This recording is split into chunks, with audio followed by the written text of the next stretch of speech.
We are inside of Goodmead. It is just after noon. It is 1 p.m. ish on Shay the 14th.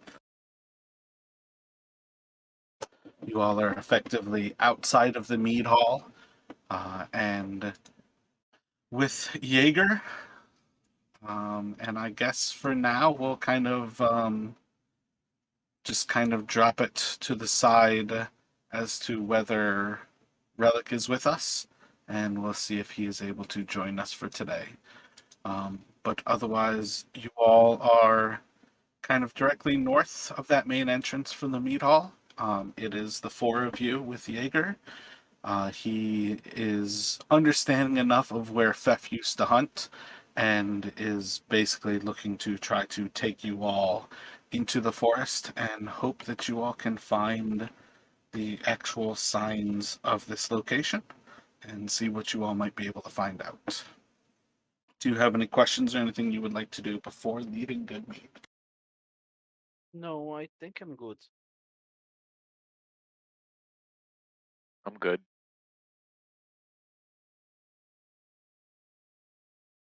So I think for most purposes, you guys are all effectively off of a fresh long rest. I'm pretty sure Carvath already burned mage armor in the morning, and then you've replenished that with sorcery points. So I think you're probably just down sorcery points right now. So on my sheet, I got one spell slot burned. It looks like I haven't used my sorcery point. So I'm trying to think. Okay. So we rested after, we rested in Dugan's Hole, and I think that next morning, as we after we left, is when I would have cast Mage Armor. Yeah, so we're kind of before that. You've cast mage armor in that morning after you all left, but you've not actually done anything to recoup it, but obviously you know that you can. So that's where we will pick up. You all are effectively heading to the northwest into Goodmead. I believe Etor and Luthor are the survivalists. If we can have you all, I mean, realistically, either of you can roll with advantage or both of you can roll here. But you're basically trying to help Jaeger, who is pretty much guiding you towards the actual location. What's your survival, Luthor? +5. Don't talk about that. Oh, sorry. That's meta information. You guys don't need to know numbers. So, I did all the survival the last time, so I can help you, or you can help me. I have the advantage, or you have the advantage. What you prefer? I already rolled, so Yes. So I helping. That just absolutely kills everything about it for me. I just want you to know. I'm sorry. I'm gonna roll down. I mean, it doesn't matter. He rolled plenty good. You are able to pick up the tracks of Fef running inside from the woods, running into the actual town's borders. And you guys are very quickly onto the actual route that he was taking out of town, or coming into town, rather.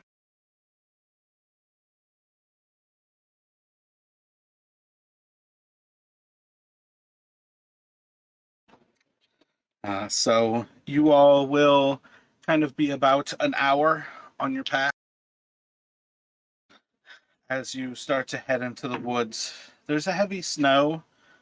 This is one of the few times where you're relatively sure that there is hard wind about you, and that it could certainly be blizzard conditions. But the actual trees in this little forest are enough windbreak that where you are, it's really kind of just like a soft snowing that more or less goes about you here.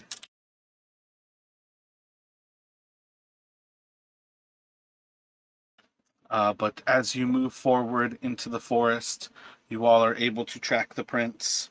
It's probably about an hour's march as you follow his prints deeper and deeper into the forest, and you start to find different locations. where he seems to trap.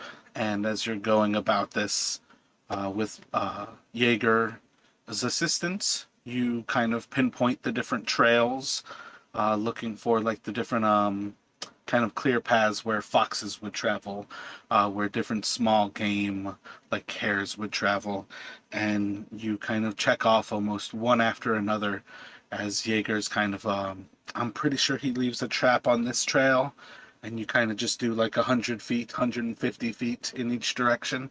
Don't spot a trap. Okay, he must have collected this one. So then you move on to the next one, and you continue this process for about another hour or so until eventually, kind of mid-afternoon, you all come up on another location. And when you are going to check to see for the traps that might be in this location and kind of follow the trail a little bit, you start to follow the trail in one direction, a little bit to the northwest, and very quickly you see the brush. Some actual trees are split and almost shattered, like a lightning bolt had blasted them, like an explosion of like wood chips almost. And you just see there is now like a clearing around this one spot. There's blood and gore. It's everywhere. Pieces of bodies.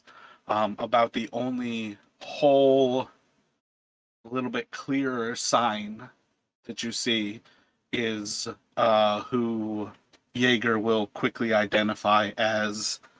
Shit, I lost his name real quick. Kendrick? Yeah, Kendrick. And Jaeger will identify him as Kendrick. But you're inside of this clearing. There's one tree that seems to have been split and exploded. We get an investigation from you, Carvath. And then you see the trap, and there's actually a fox inside of the trap. Carvath, looking at the tree, there's no sign of any arcane damage to it. It seems like it's a blunt weapon. Let's see, what else do you have proficiency-wise? Let me get history from you. Or a nature, whichever is higher, you can choose that one. Yeah, they're actually the same, so he'd probably be more history than. Yeah, so 2 kind of low fails. I was just kind of making a higher DC to give you the same info. So you can tell whatever damage this is, it's not arcane, but there was some sort of like blunt force trauma that tree exploded. Okay, so I will relay kind of what. I'm not sure what caused this, but it doesn't look magical to me. Hector saw something like that or anything. I can try to throw a history check because it probably is not magic. Probably is some kind of creature, right? It was tied to his investigation, though.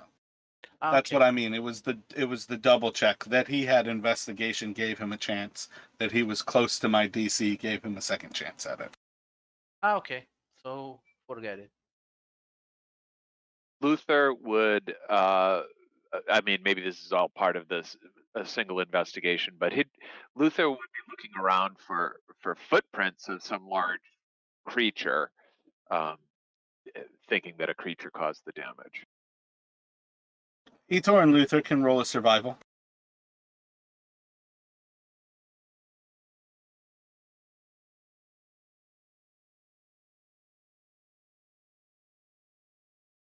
Eventually, you are able to spot footprints of a pretty large creature. It's not a given what this creature is, but it's definitely something that is non-humanoid. So we have a big creature that whose the body is carnage, right? But doesn't mean if a blade or that kind of weapon was used. We don't know that, right? Seems odd to me that it would do all of this, and Carvath kind of points around all the gore, but leave this fox? Assuming it was trapped here when this all happened. I suppose it's possible that the fox has been trapped later. I don't think the fox is involved in this. I think she's just another victim of the circumstances. Luther kind of, I think, agrees with Carvath that it's a little unusual, and he goes up to the trap and tries to sort of take the measure of the fox, how wounded it is, how desperate it is, maybe how long it's been there. I don't know how he'd tell if how long it's been there, but he tries to take a measure of the fox in the trap. You could do a medicine, or you could do an animal handling.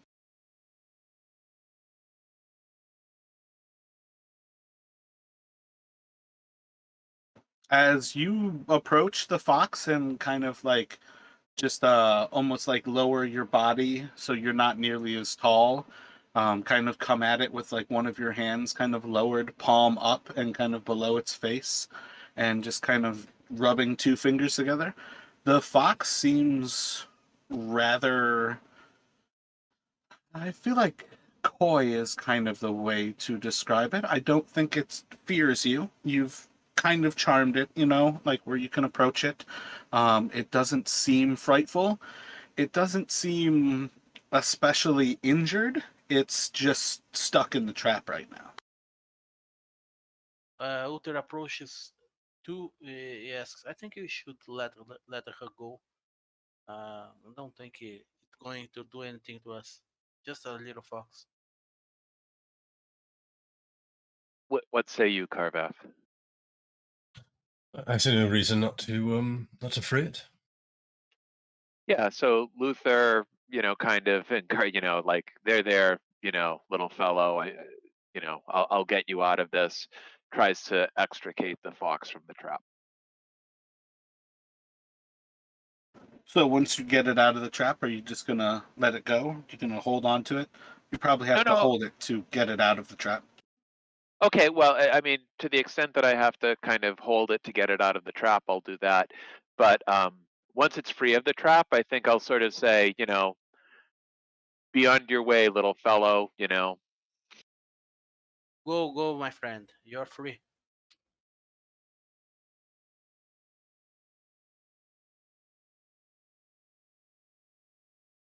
So once you release it, it like runs a couple of feet away from you, and then it's gonna kind of like look back, and then it runs off into the woods and it's gonna disappear. Well, one good deed for today is it could be a good day.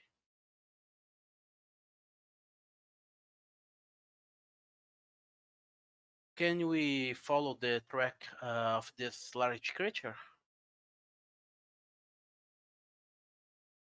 The two of you can roll survival checks to try to follow those tracks. after you.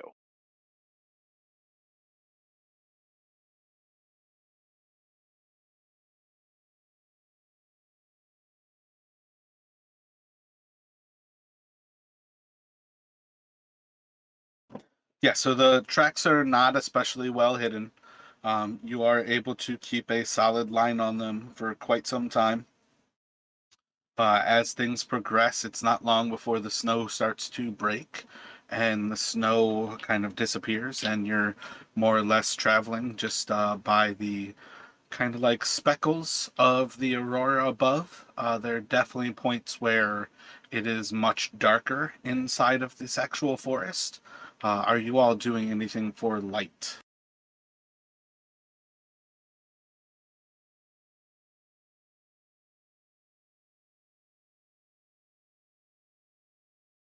Anyone has light as I can. I do not. Carvath can light a torch and maybe hand it up to one of you, whoever's leading. He's staying. Carvath's sticking relatively close behind, but he's letting the two of you and Jaeger kind of take the lead on the tracking. so we have a torch. So who has it? Etor, do you have a one-handed weapon or do you have a two-handed weapon? I have a one-handed weapon and a shield, so I can carry if I don't use my shield. I have a crossbow, which I assume takes 2 hands. Yeah, I carry it. If I need to fight, I throw the torch on the ground. Do you have Mage Hand? I don't. I don't. No, I'm talking to Carveth. I thought so. Nope, I don't. Gotcha. So yeah, you guys can push forward. As you continue on, it's a few hours. So if you are looking to keep the light going for you all, you're gonna end up burning through a few torches here. Let me get another survival check from the two of you.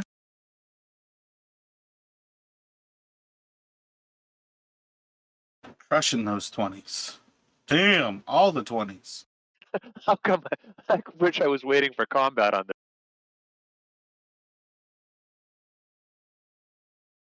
So yeah, after a while, you all start to notice that it's been almost an hour that you all are following the tracks, and they are following right beside a frozen stream, and it's going to be coming to the point where the aurora itself is disappearing, and you can tell that night is setting in as there's an actual pretty functional darkness. It is again kind of that time of full moon, so you all do have like sparse areas of light inside of the forest. But besides the actual light coming in from above, it is pretty much darkness for most of the conditions while you all are inside of this forest. And after quite some time of following this stream, you are effectively outside of a small cavern system. You can see that there are 3 little entrances to this cavern ahead of you. One of them follows in where the actual stream seems to have come out of the cavern. One of them is where the footprints will lead off to kind of like the east. And then another one is more or less straight ahead between a couple of like a stand or two of trees and a couple of fallen trees. And that one is the one that is the least visible. But you basically, if you guys look at this map that you were on, in the bottom left, the southeast side, you'll see 2 of the caverns, and the one that is between them is the one with those fallen trees. So it's here, here, and here, right? Yep, exactly. So I think we should try to find a different path to avoid ambush.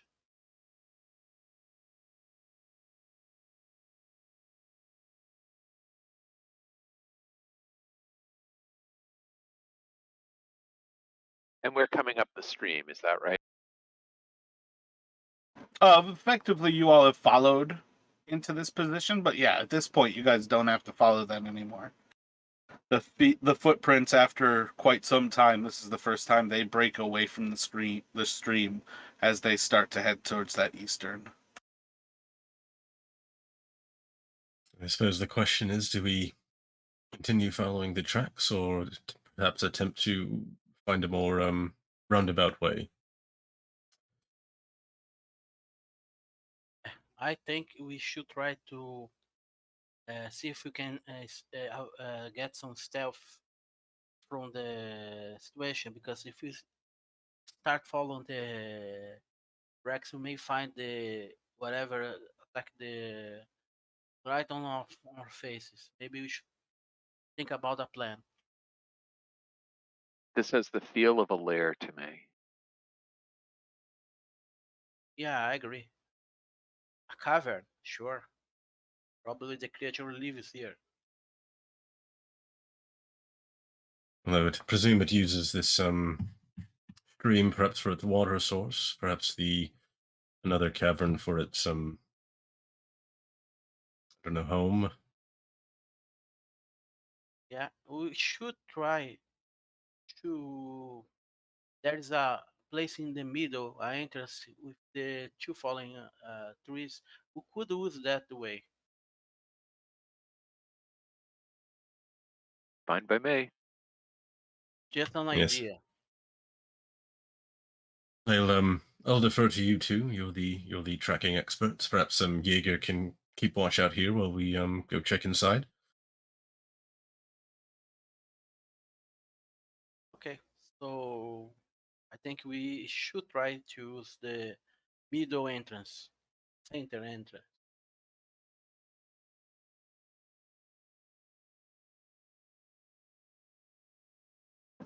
So Jaeger is more than happy to hold this position out here as he kind of nods to you all. I'll stand watch. Kind of puffs out his chest. I'll stand watch behind this tree. Maybe under it. Under this tree. And he kind of like crawls under that conifer. And you basically see is like after he crawls under a little bit, he almost drops a couple of feet down into the ground, right around the base of it.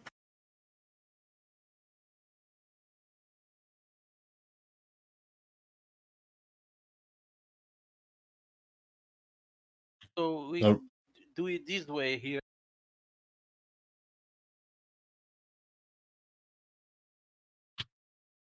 about how wide is this stream? Is this like kind of easy to get across? Is it frozen over? Yeah, I mean, as far as I'm concerned, for one, I think it's silly that they even talk about the stream. This place has been frozen for 2+ years without a melting. I don't think you could actually spot that stream because it would just be covered in snow. So seems a little bit crazy on that avenue to me. But yeah, that stream is just a tiny little bit of water. It's probably, I mean, just kind of looking at it, you can easily spot the widest part of it is maybe like 3 feet. That's hardly an adult male's gait. Okay. Yeah. So perhaps we should try and proceed a bit quietly if we can. Yeah, I agree. Agreed. So Luther, moves to where I've got him on the map and just kind of tries to peek down that route, which I think is where the steps were. Ether moves this way here. Yeah, so who's got the torch right now? I have. So when you try to look in that direction where the steps, what are you trying to figure out? I think what I'm probably looking for is whether there are multiple steps, whether it looks almost, like a trodden path, or whether it's just the steps heading in. Do survival.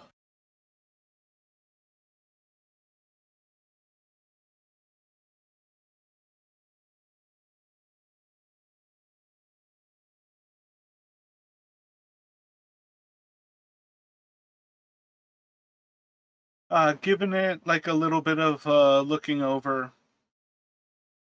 you can spot at least signs that there's like an exit as well as entering footsteps. It's hard for you to discover how many footsteps, but you see that there's actually like that path is at very least used for coming and going, at least in the past, like in the recent past. Okay, I quietly relay that information to the others. Do you want to go that way? Well, the way we were going might take him from the flank. Yeah, that was my thinking. I think we should try to flank to see what do we find. Not a direct attack. If needed, a flank attack. If you guys agree, I'm gonna move up. Luther nods. Carvath will nod and just kind of hold a finger up to his lips, sort of signifying maybe quietly, and he'll try to essentially be stealthy on his approach. So as you push forward into this little area, you are able to see that these are finished walls. They are carven. This is actual stone that has been worked to be as such. As you move into the actual corridor, you are going to pretty quickly spot that there seems to be actual chunks in the cave that have been carved out. And as you get closer to them, you can see that these are like the little like remnants of like preparing a crypt. There are bones and bodies laying to rest in these little alcoves. They are dead for a long time. The bones are fresh or they are old.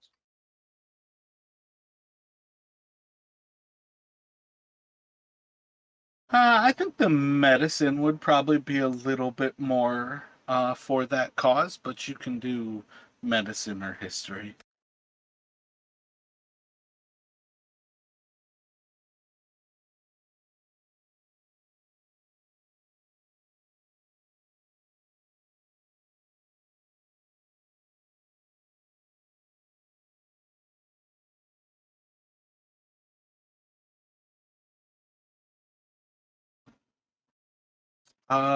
So yeah, looking over these, you see pretty clear signs that these bodies were prepared to be laid to rest. The like feet that you can see some signs of the actual like initial wrapping that was probably once placed over these, and you can see some signs of the like decay over time, but they're almost mummified.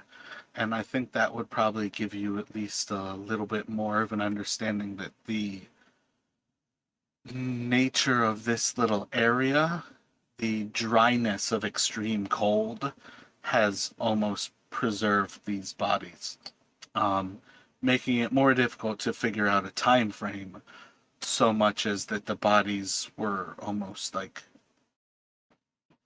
sapped of all moisture. So they've almost been preserved by the nature of this cave. So basically, I have no idea to know how long they are here. Well, they're not fresh, so you have some idea.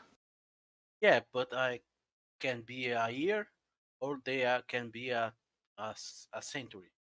I think a year would still be fresh. I think you understand that it's probably 5 to 10 years would be the earliest. But Luther looks for any indication of sort of what religion or what rite might have been used to prepare the bodies. He's looking for symbols or particular, sort of ways that the bodies were prepared.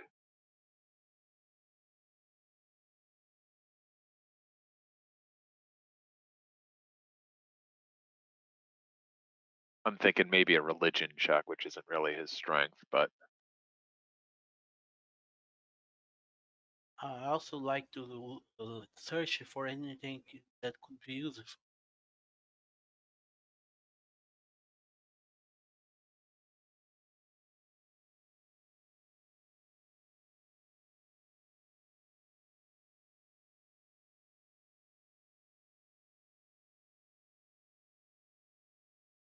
let me get the religion from Luther, and let me get an investigation from Utor.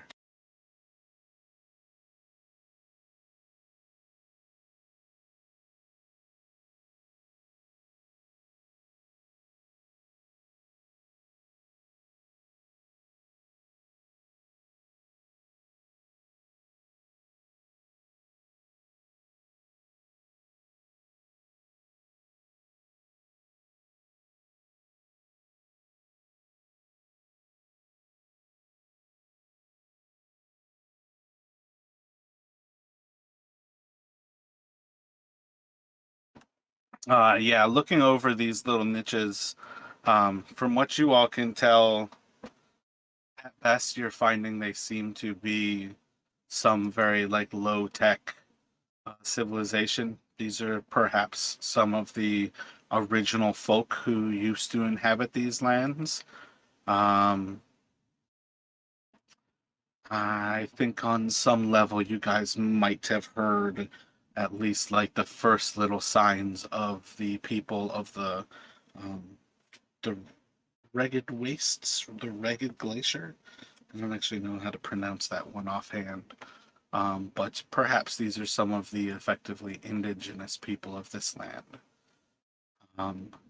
As you all push forward a little bit, you are going to see as there's a sign of a light ahead of you, and then all of a sudden it disappears, and there's back to darkness.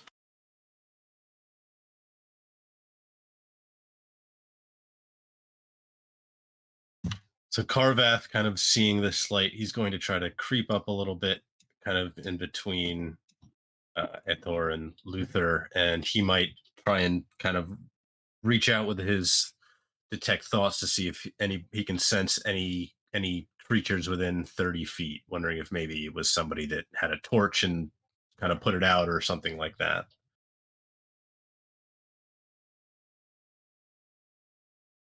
Etor sees the movement of light and put his torch out, turning the place completely dark for the moment.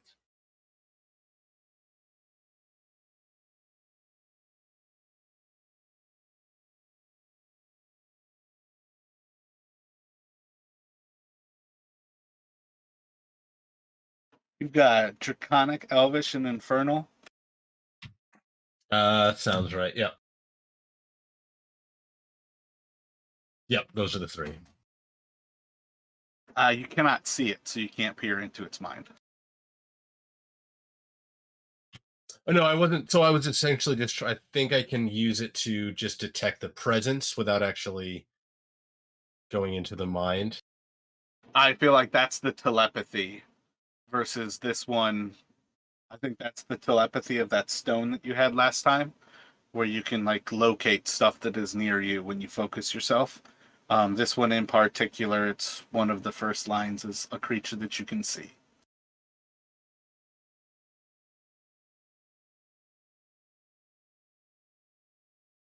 Yeah, so it's like the second line of it towards the end of that line.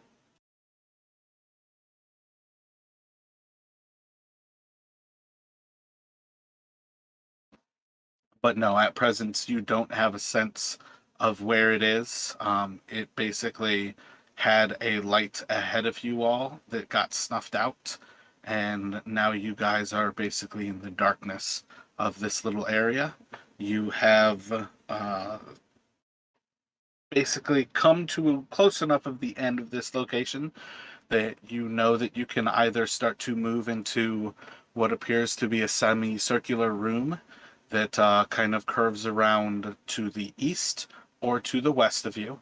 And there is some sort of like low wall in a central position that is directly ahead of you that is crescent shaped.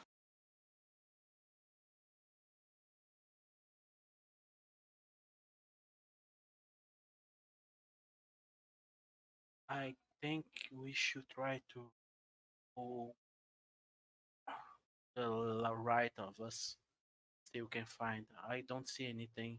It's too dark, but I can see that another area ahead. I'm going to try to go stealthily. Roll a stealth check.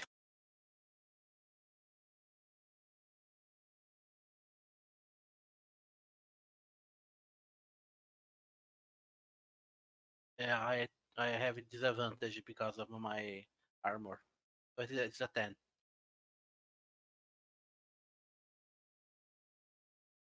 Are you creeping up alone, or either of the others moving up with you?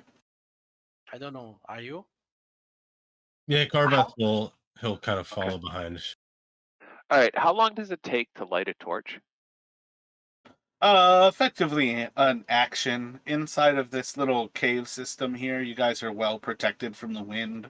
But like outside in like the actual tundra, it's not as simple. But inside of here, you're pretty sure that with a quick action of yourself, you'd be able to do it. Okay, so, all right. Well, whatever. I think about lighting a torch. So whatever, get it out of my backpack or get it at the top of my backpack or tuck it into my belt or whatever. I move ahead. So you're preparing, you're just not actually doing it yet. Yeah, exactly. And then, Etor, you wanted to move up into the northeast? Not this way, yes. And how far were you looking to move? To the limit of this space ends. And you are Wait, stop moving your guy. I moved him. When you can't see an area, I'll move him for you. Okay, sorry. And Carvath, how far are you moving? I would say maybe keep like 10 feet between myself and Etor. Otherwise, kind of falling behind him with about 10 feet behind. All right, that's pretty much it then. Do a stealth check.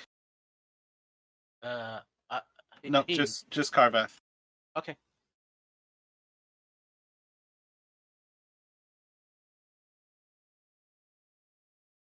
Good thing you didn't really move far, because I don't think that's going to be terribly effective.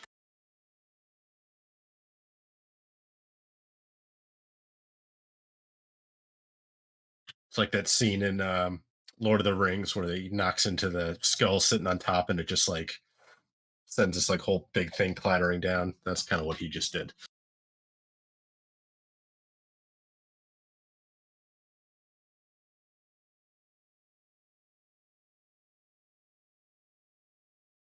Let me get a perception from you, Etor.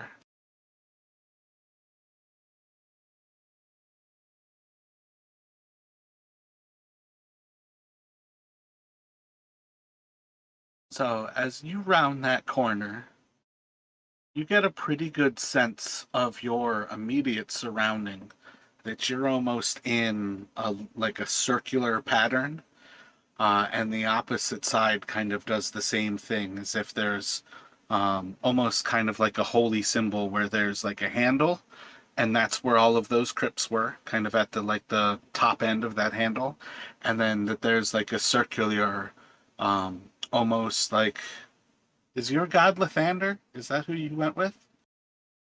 That's me. You've got No, Lathander? I think mine is Tyr. Yeah, let me Tyr. see. Tyr would give you at least the familiarity with Lathander.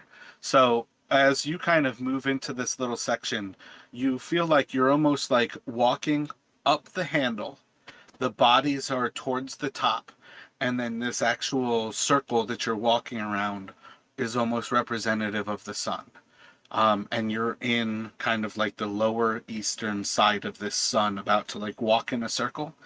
And you kind of get to that weird spot where you feel the walls opening up away from you. And it's a weird sense of the darkness, as you feel like 10 feet in front of you is just in a dark abyss. 10 feet to the right of you seems like dark abyss. 10 feet to the left of you feels like dark abyss. And you're just kind of stopped, kind of with half of your body inside of this little circle, and the front half of your body just at the edge of it. But you just get an eerie feeling as you step to this point where your face is kind of outside of like the finished stone, and there's now like just this blackness ahead of you. And then you start to realize that there is a little bit of light coming from the east of you. But whatever it's traveling around is not stone.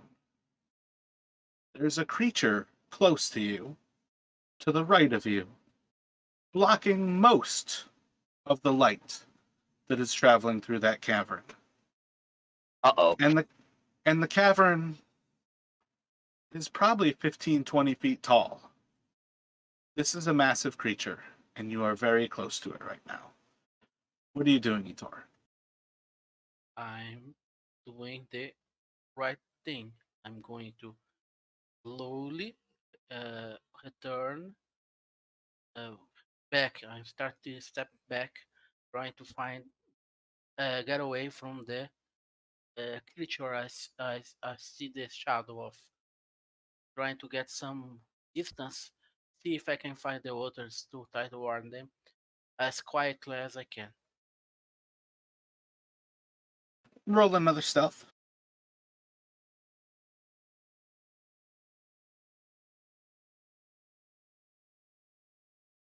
I'm gonna use my inspiration point. I'm going to give you a clue here where before you use your inspiration, you don't really need to remain stealthy. The creature probably knows you're there. It shut off it like killed its own torch a while ago.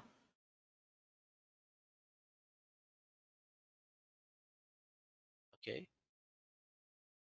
All right, so Carvath, you're moving behind Etor in a place where you can't quite see him. You have a good sense of him.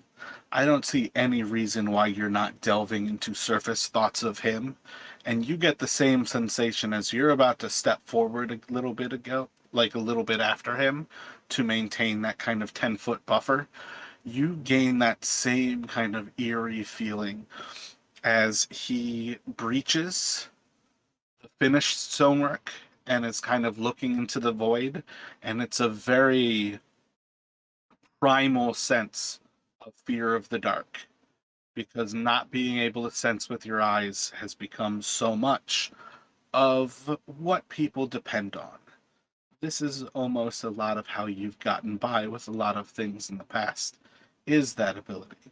And you very quickly recognize that the moment he does that, he's sensing something gigantic and he's starting to move backward. So you're not necessarily going to bump into him, but what are you doing as he starts to move backward?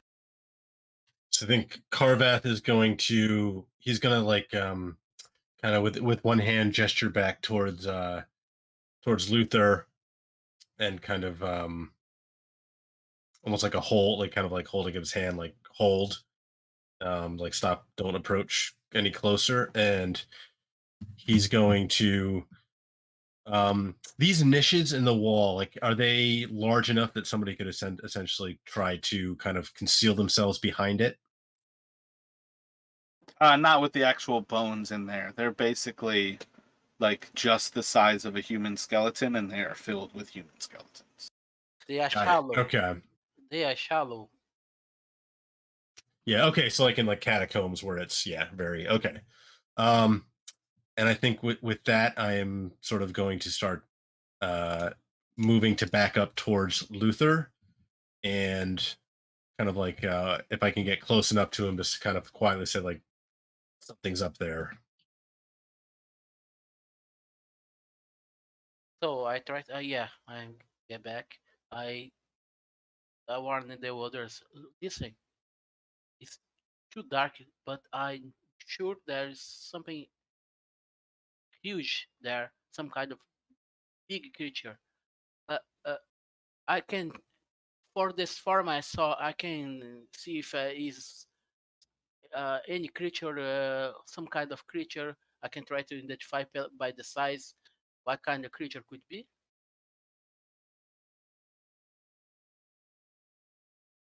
Wait, what are you asking? Yeah, because I don't know exactly how big you are describing it. It's gigantic. It's 15, 20 feet tall, and it fills up the cavern. You Okay. do not know what kind of creature it is. It's supposed to be mysterious. It's supposed to be frightening. If you had a light on, you would have been able to see it. Okay, so I describe it. It's some kind of giant or giant creature. I'm not sure what it is, but I can see it because it's dark. I think He knows we are here, but he didn't move. But I'm not sure. I don't think he saw me.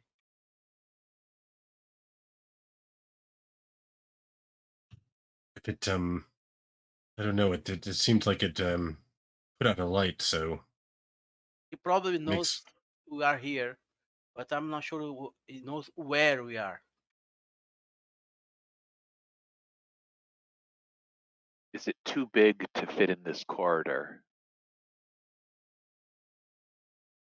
I think he can. I don't think he can enter here, but I don't have not sure. I'm not sure. Well, imagine Let me if have those you all tracks. doing. What was that thought there, Carvath? Imagine if those tracks belong to it. That suggests it can. Well, You I can think specifically look for tracks in this one, though. Yeah, exactly. I think Luther just pinged. You guys looked for the tracks in the eastern one. Oh, okay. I switched those. Never mind. Let me have everybody do an intelligence here.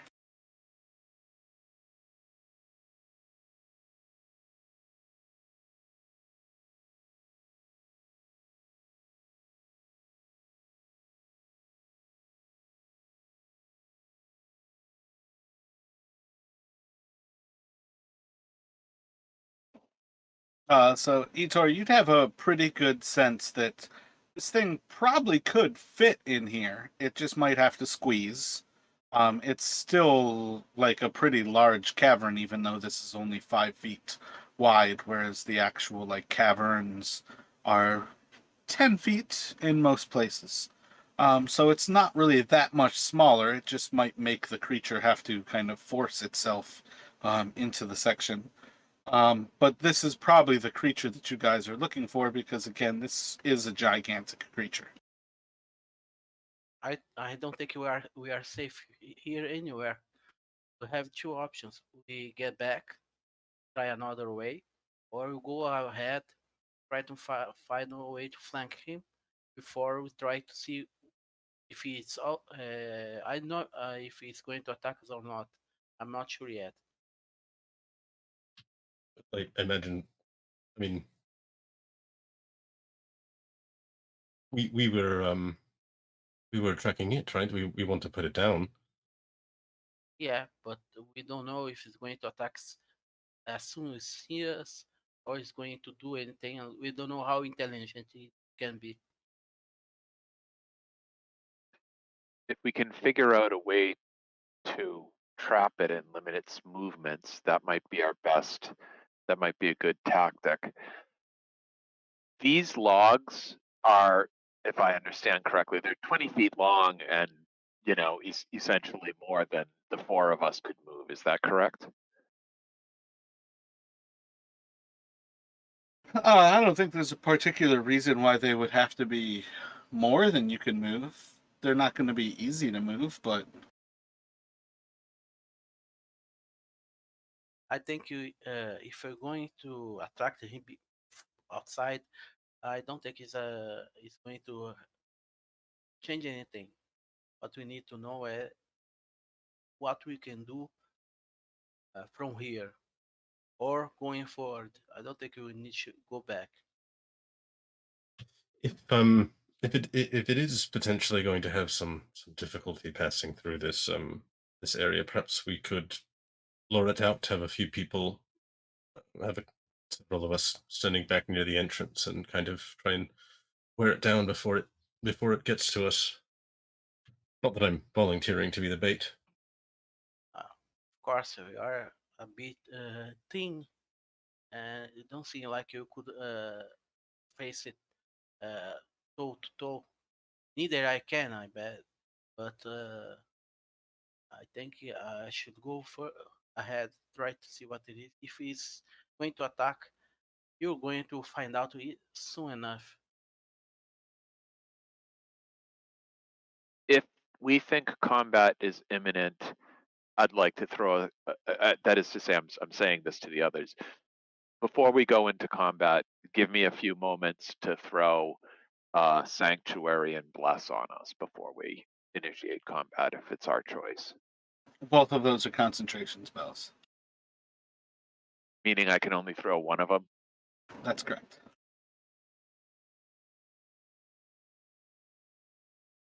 I think bless a good option.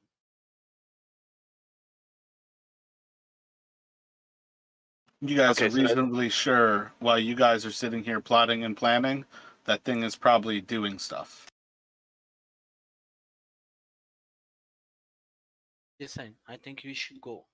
Uh, I'm gonna light my own torch I have here, my inventory, and I'm going ahead. Guys, I need you to have my back. Okay, so you're advancing back into the what had been formerly darkness? Yes. But since I came this way, I'm trying to go this way here.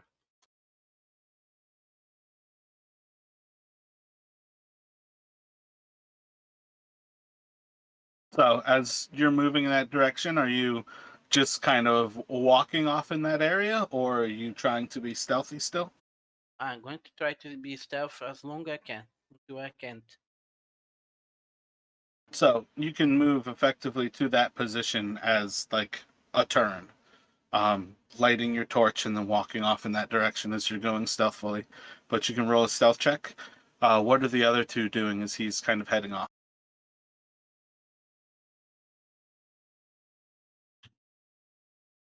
I think Carveth is holding his ground here for now.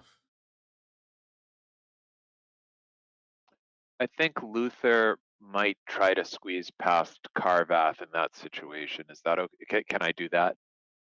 Yeah, effectively that 5 foot area, it's just kind of difficult to get by him like in that moment. It effectively takes like 10 feet of movement. But depending on like what you're trying to do, if you're trying to move stealthily, you're limited to 15 feet. That would kind of get you like right past him. But it kind of depends how you are trying to move. Yeah, I'm still trying to be quiet. Yeah, so you can roll a stealth check as you try to squeeze past him. Luther, as you kind of round that corner, you get a very similar like sensation where again you're kind of popping out of this circle and you're in a little bit more natural of a cavern. As you actually round that corner, you once again spot the frozen stream and at least a slight sign of where the cavern ends, but it seems like that cavern goes either north or south from where you're at. Gonna hold for a moment, waiting for the others.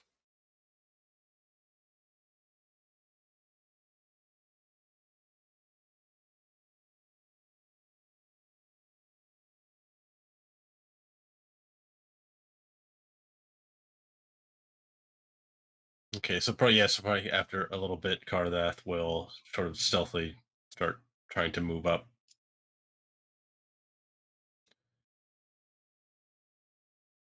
So as you all are starting to move forward, you hear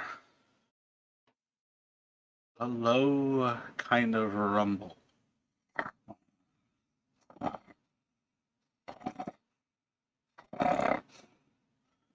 It's approaching you from the northwest.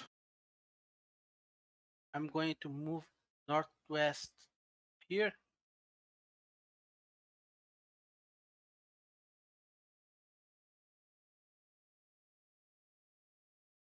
I'm gonna move.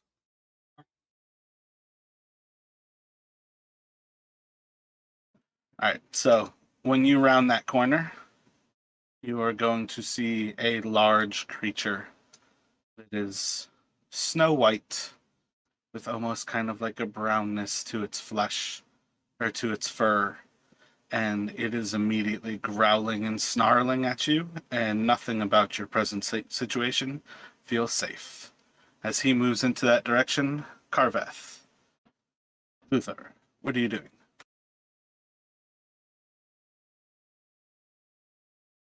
I'm going to throw bless on the three of us.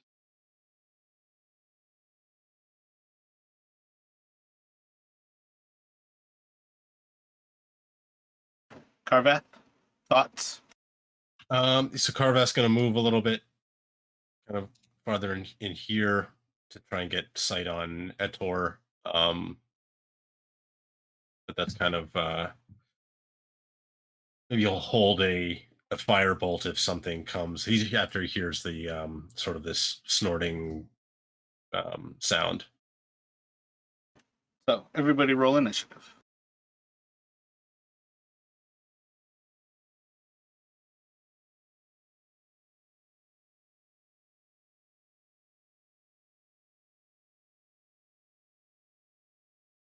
Mine should actually have been a 5. I rolled twice and it.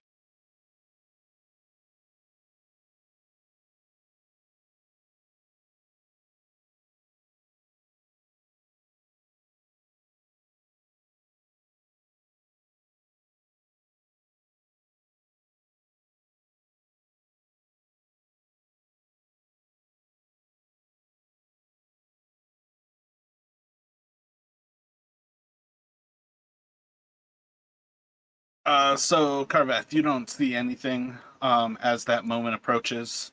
It is basically on you for initiative, so I'm assuming you are holding an action. Same idea if you see something. Yeah, continuing to hold a firebolt if something comes rushing out of that sort of from the northwest. So go ahead and throw that firebolt because something is about to rush Etor.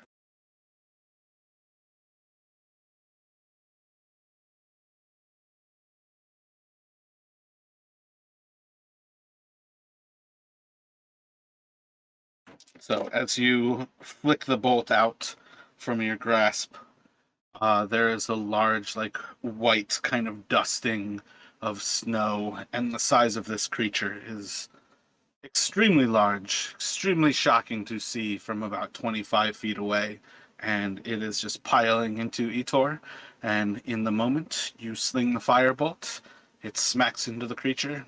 It probably hurt. Just doesn't seem to have shown any signs of it.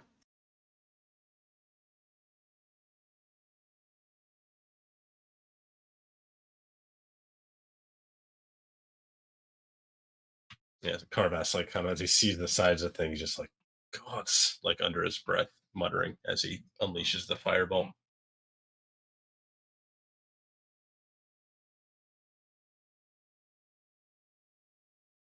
And that- it is going to charge into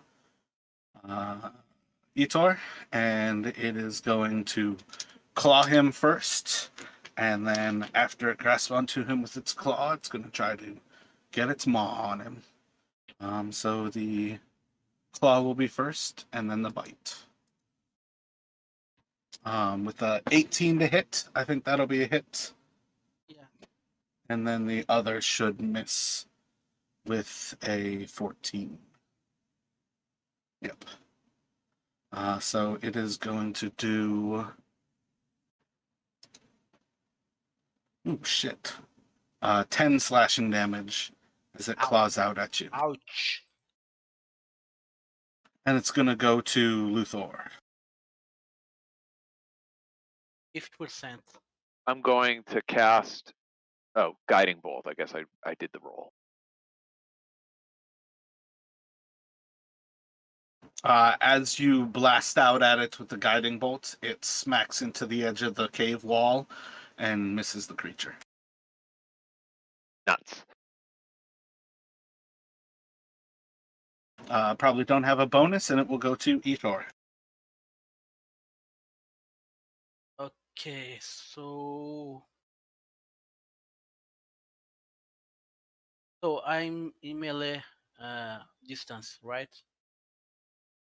Yep, it's right on top of you.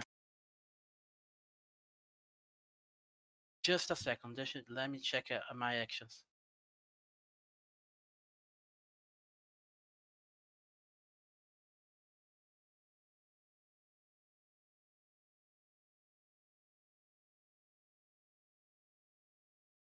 I'm gonna use Wrathful Smite.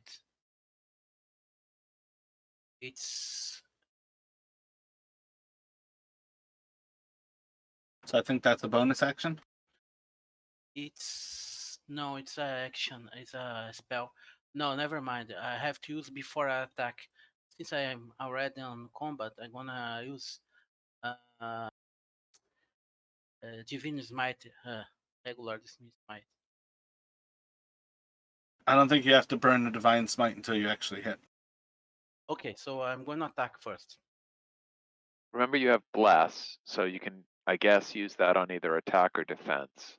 Or Yeah. Oh yeah, you blessed both. yourself as well. Roll a d4, Luther. Right.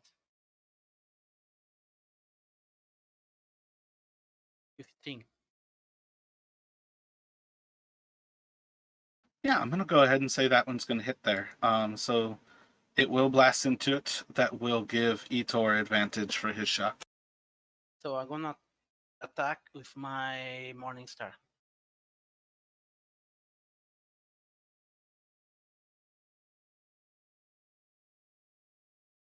So solid hit. Now I Divine the Smite. Yeah, Wrathful Smite is a bonus action. That like your other smites are meant to be cast as your bonus action, and then you attack with your action. Yeah, it's strange because as an action I have as a bonus action I can use Divine Smite, but Rifle Smite is considered as a spell. I'm looking at Wrathful action. Wrathful Smite is indeed a spell. Your normal smite, your divine smite, doesn't have any action economy attached to it. It is Yeah. purely when you hit, you can burn divine smites. So yeah, that's what I'm going to do.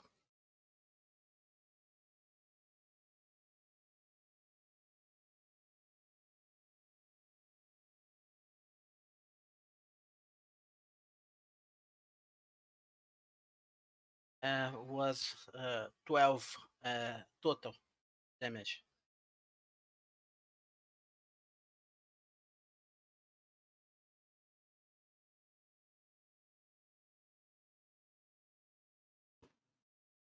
Any bonus action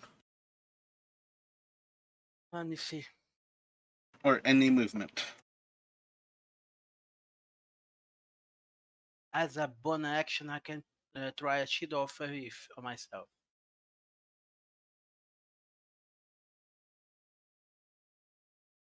So that's how I do. I use my action, my bonus action to spell a Shield of Faith.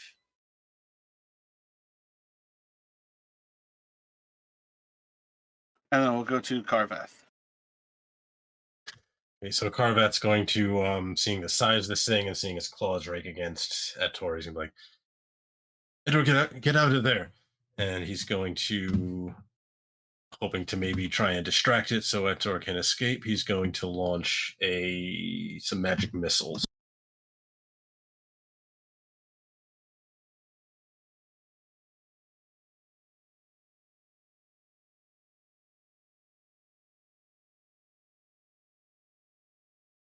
And the d20 word.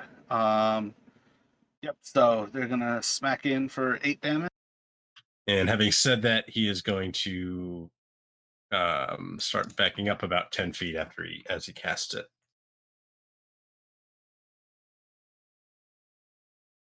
And no bonus action, so that's my turn.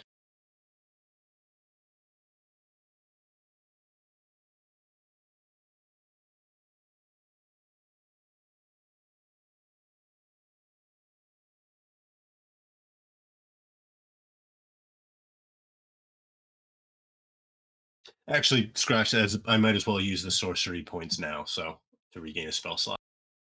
That's a bonus Gotcha. action.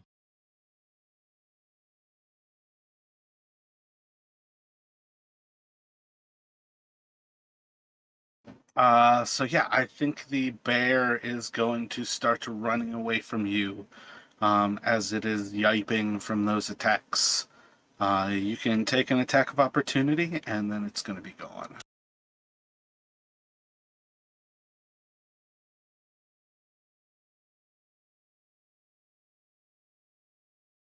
Solid hit. Divine Smite, I can't do as attack of opportunity, right? It has no action economy attached to it. If you have spell slots and you hit, you can Divine Smite. Yeah, so I'm doing it. Can pretty much guarantee that's going to kill the bear. Nice. Except for that you guys have probably burnt through everything that you've got, or at least way too much for have killed only this thing. So it is going to fall down dead on the opposite side of you as it tries to flee from you. Keeping you guys inside of initiative order because of things. And what in general are you all looking to accomplish here? Carvath wants to know if that's the thing Etor thinks he saw before. He would kind of like as maybe like kind of well, he wouldn't have seen the actual bear go down since he's moved, so but maybe hearing it kind of yipping and he would kind of maybe if he still has movement, move up and kind of call that question over to Etor. And what is Luther doing?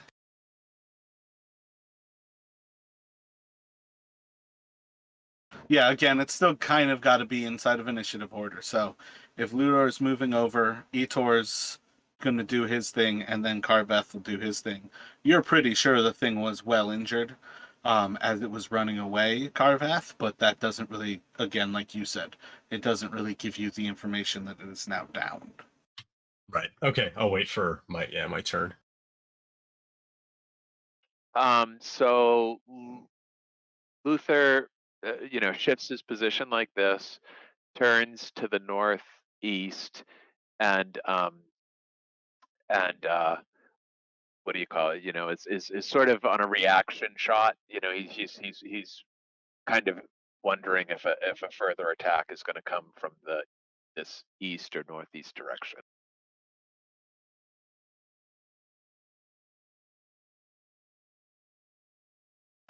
Etor, what are you doing? I'm going to check the body, see if there's something unusual. What do you mean unusual? More details. What's your intention? Well, I think we have heard about intelligent wolves, reawakened animals. I'm checking if it's a regular bear or there is something different about it. No need for a roll. You don't have any way to determine whatever you're looking for there. Okay. As a movement, I'd like to move a bit this way here. Carvath, what are you doing? Okay, so now Carvath is kind of moving up. You see now he sees the dead bear, and now he's going to be like, Etor, is that what you saw in the cavern? Is it? I don't know. What I saw was gigantic. I don't know if bear fits under the description. I don't think so.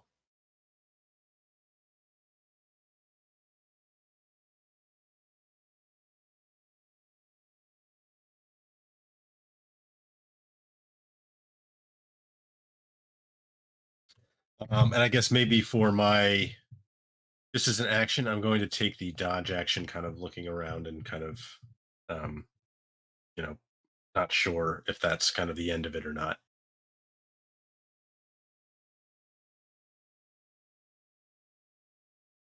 Gotcha. Back around to Luthor. What are you doing?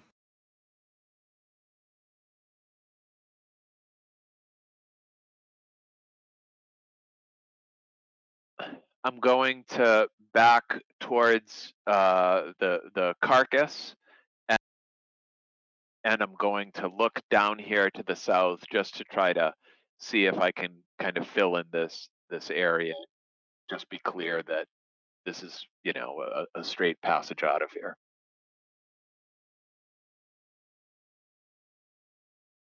Yeah.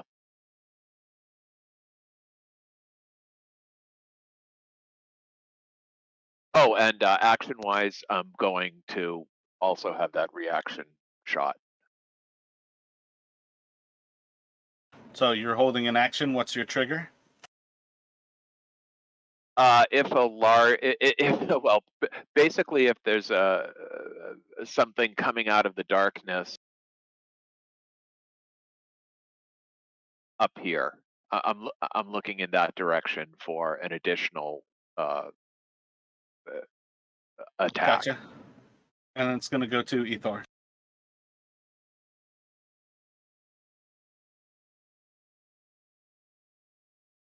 I am very curious to know what is in here. So I'm gonna look at Luther. Let's go this way, follow this stream. I think we should take a look there. When I use as an action, I'm gonna use I can't use Cure Wounds because I use my 2 slots. So I'm gonna use lay on hands on myself for my 10 points I'm missing. Are you moving stealthily, or are you just trying to move up there? I think I'm trying to be stealthily. I don't want to attract another bear if there is another one.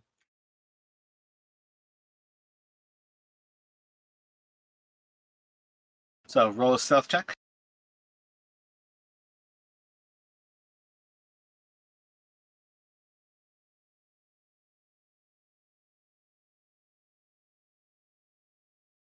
Yeah, terrible.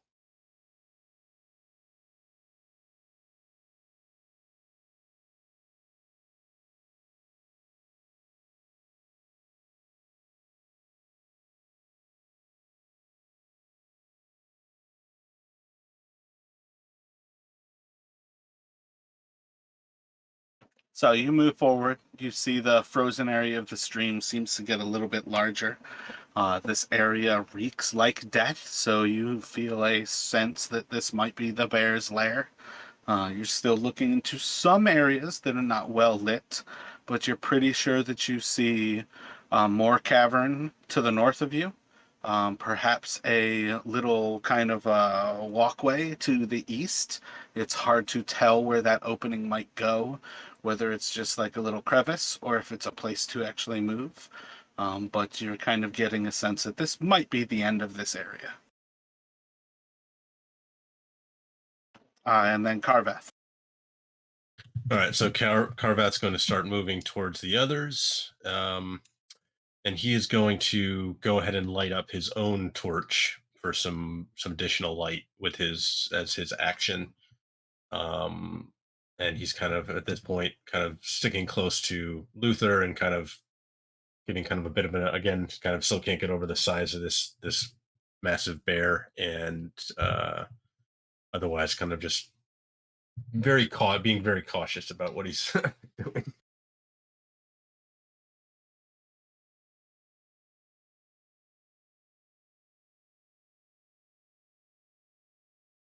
And then Luther. I'm going to shift to try to put Carvath, so that he wouldn't be in the way of the bolt. And I'm going to again save my reaction for anything coming here from the east and northeast. And if something charges out of the darkness, I'm going to fire. Gotcha. And Carveth, am I correct that you are holding the dodge action again? Or you are taking the dodge action? So I think I have to use, unless lighting the torch is a free action. Otherwise, that would be my action. Okay, I instead got of you. the You lit dodge. the torch there. I got you. Yeah. Yeah, that'll have to be because effectively you have to grab a torch and then also light it. Right. Yeah. That's kind of what I was thinking for that turn. So. And then it should go to Etor. I'm gonna look back, see the other two, and make a motion with my hands to them to come near. That everything seems clear. Then I'm gonna move a bit more to see more of the cave. Gonna move a little this way here. See what I can see, if I can see the whole place. Are you moving stealthily again? I think it's better. Roll a stealth check.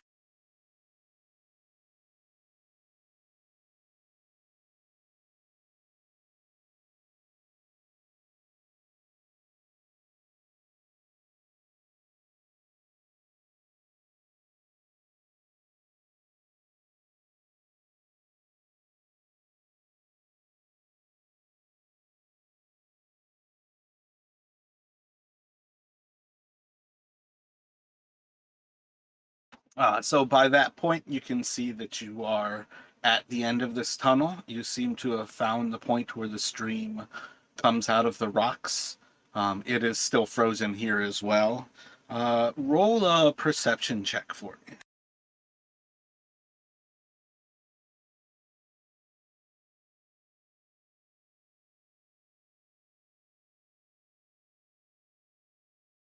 I'm sorry. I had a visit from my doctor. Gotcha. I lost Roll a perception. a bit of. Oh, you basically found that it is the end of the cave. Like you found like this is kind of the end of the corridor. This is where the actual stream starts from, though it is frozen in this area. And it seems a little bit more clear that there might be stairs to that eastern side of that bit of the cave. And as you're kind of taking in your surroundings here, there seems to be a smiling young man who is frozen in the water, and almost kind of looking out of the water at you. Okay. It's alive.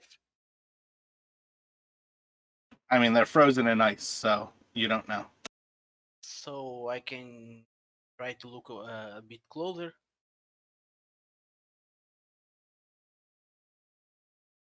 I mean, you already have moved your max distance. You were Right? trying to sneak I'm there, sorry. so So I'm gonna look at that and try. Is that a person? Is that a something else? I don't know. I'm gonna look at them. That's my turn.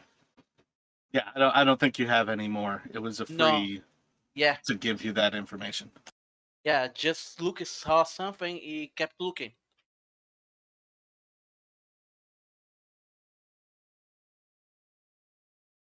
It's my turn.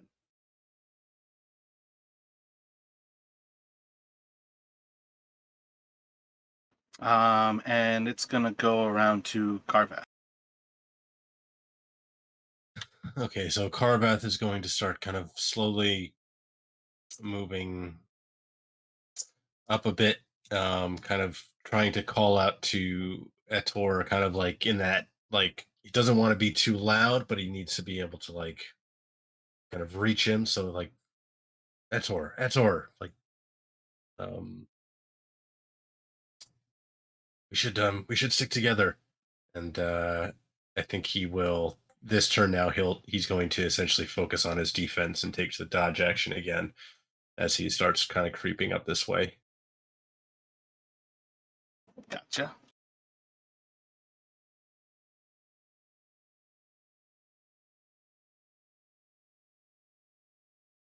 So as you hear Carvath calling out, Etor, you just start to feel the ground seems to be shaking. And it's not long before you hear, coming out of the east, a roar. Just a horrific, booming, very deep roar. Ah! Great. So am I going to start walking back? Huh? And as it comes into view of you, Luthor, you can take a shot. It is holding a club that is well over twice the size of your body above its head as it is running directly towards you. The moment it gains sight on you, it's just in eye contact, running straight for you. Run, my friend, run. Yeah, so It's not your turn yet. This is a reaction. You're taking the shot.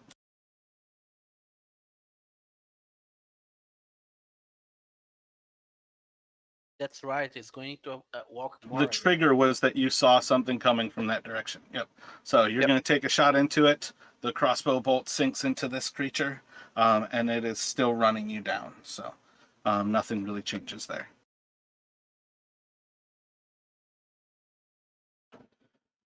So from behind, you're going to feel slight signs of this creature moving as well. But this one is not yelling. And it is very silently moving up from behind. As you release your shot at the ogre, you're going to hear the first signs as you hear a grunt from behind you, and it is going to stab its spear into Karvath. So this is a disadvantage because you are dodging.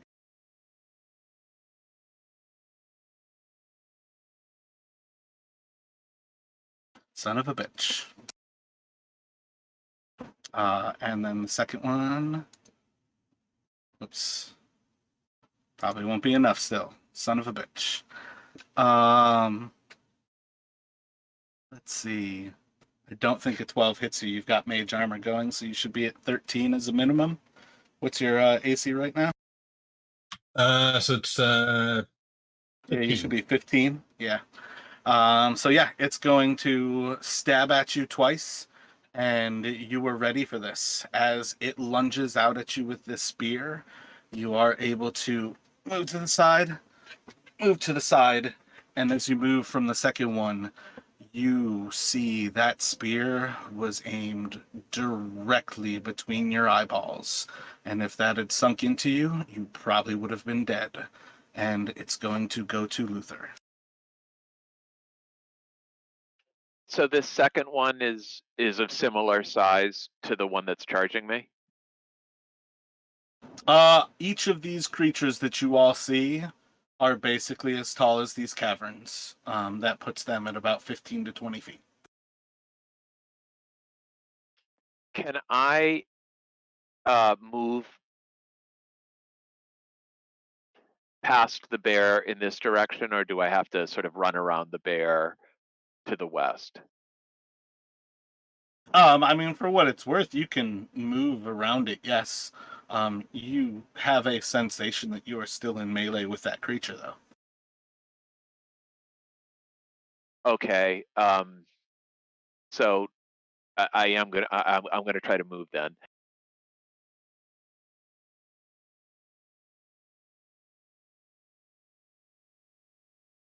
So as it recognizes that it moved past one of its prey, and it swings and misses Karvath, it is going to turn and take a stab out at Luther.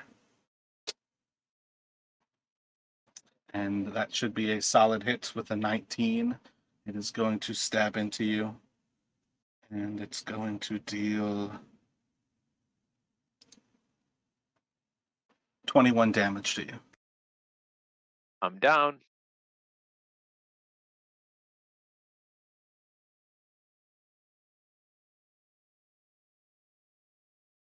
And it's going to go to Ethor. I want to start to move forward, and then I'm gonna fire my light crossbow at the monster attacking Karvath.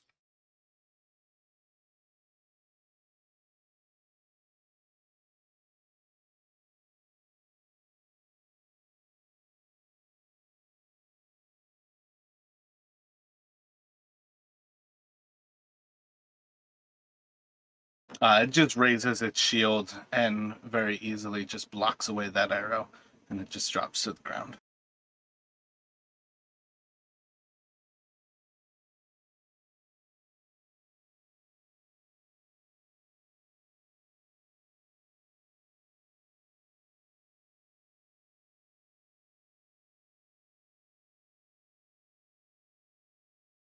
So wait a second. You had a shield and a weapon out before. Are you dropping your shield and your weapon? I don't think you have the action economy to pull a crossbow, So I don't. because it's an action to drop a shield. So never mind then.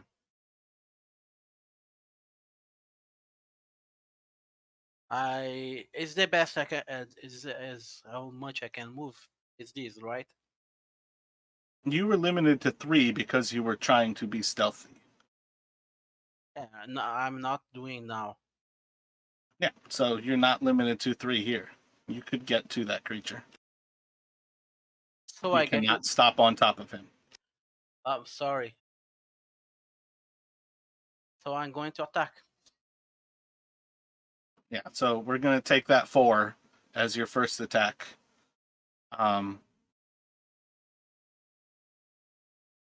So I don't think it specifically changes anything. But it does give you that difference of you're at least there. Okay. Do you have a bonus action right now? No. It's going to go to Carvath.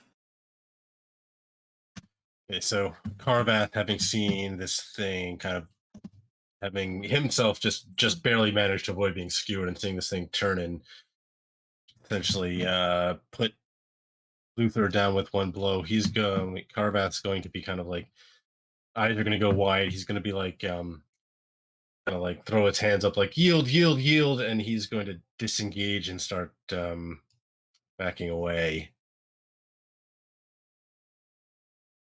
Essentially trying to dodge out of the way of, if the thing's going to attack, but he's kind of like sort of abjectly saying like, I yield, I yield.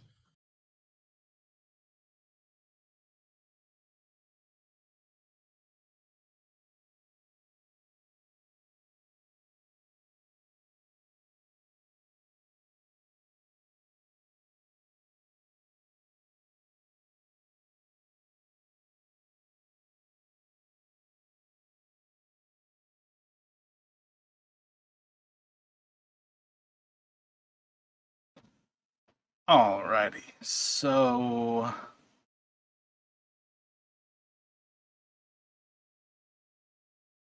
I think the ogre is gonna round the corner, and I think it's just gonna smack towards Ethor.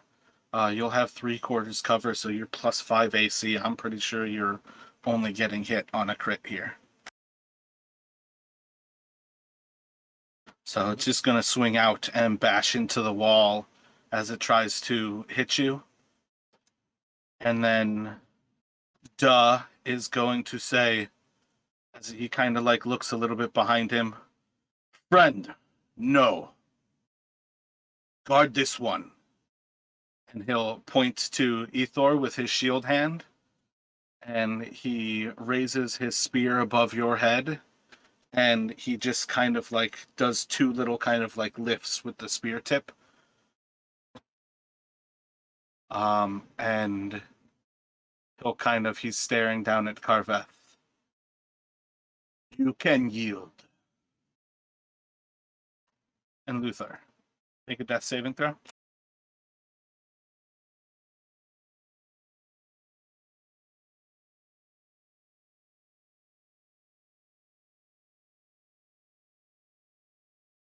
Etor, what are you doing?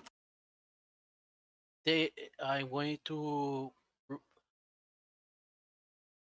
I'm sorry. So is that a failure? I don't know how the death. Yep, that's a fail. Gonna- 9 and under, you fail. I am going to lower my weapon, but not my shield, and say, we give up. We give up. Please don't hurt us. We're not going to fight anymore. Please stop. You won. You won. We don't want to fight. We don't.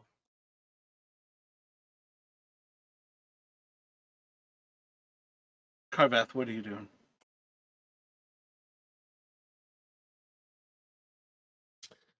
So Carvath's he's gonna sort of focus again, kind of focus on dodging. He's not sure if he's managed to convince this thing, or he's actually going to try to rather than take the dodge action, he's going to reach out with his thoughts to try and get the surface thoughts of what this creature's thinking after what he said, after what Carvath and Etor have said.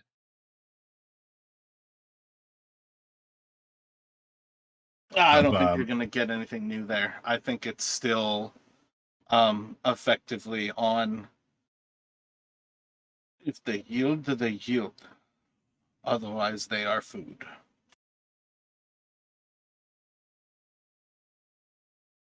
Okay, and he's just gonna kind of still have his hands up and be like, we're sorry, didn't mean to trespass.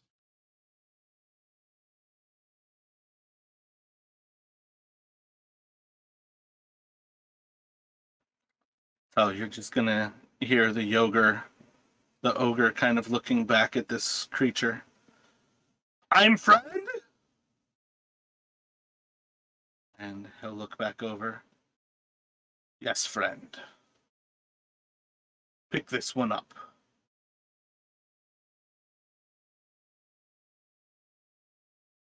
And then he's going to move over to you.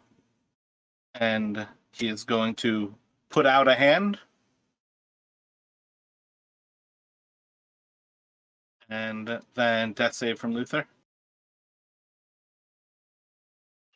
So I'll use one of my inspirations on this. Saved.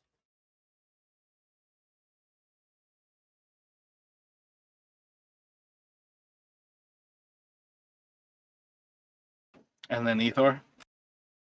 I'm gonna still with my apples down. I'm gonna please let me help my friend. He's wounded. I need to help him. Please let me. I'm gonna move to help my friend. Please don't attack. Then let's see if I'm gonna get attacked. I'm gonna try to move towards Luther to try to stabilize him.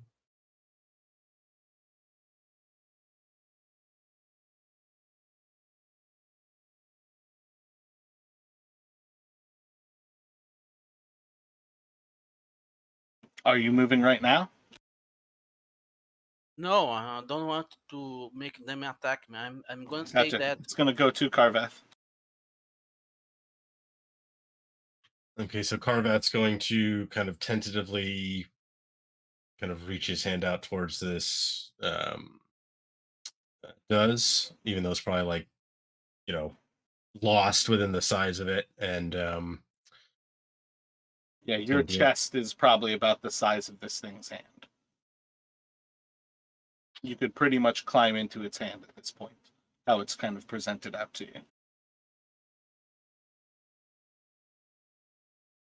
okay, so he's gonna like start to reach out and then be like, not really sure what it wants.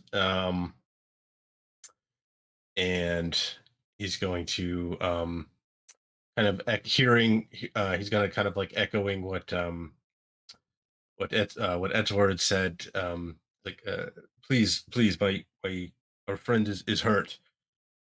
I would be ever so grateful if you would let us tend to him.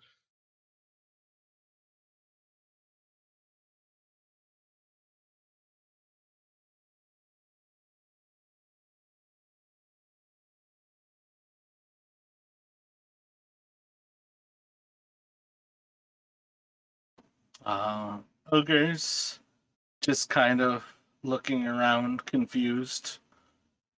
It's just going to eventually like look into the bear and should I actually check? Yeah, okay, they speak common. It's just gonna say yo go. And then let's see. The creature is going to try to grab you, Carveth. What are you doing? You gonna fight it? No, I think this one I'm gonna let it. I'm just kind of And he's gonna turn around with Carvath in hand. Friend, let him pass.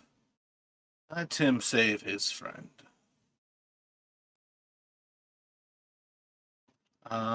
And with that, I think as long as Luthor does not roll a 1, this is over with. So one more death saving throw. Can I take my inspiration on this? Well, My no, this is where it's a inspiration. +1. So if you roll a 1, it's still an auto If it- fail. You have don't good luck. It's not like the re-roll fake advantage. It would turn it into a 2, but it would be a nat 1, which is always 2 death saving throws.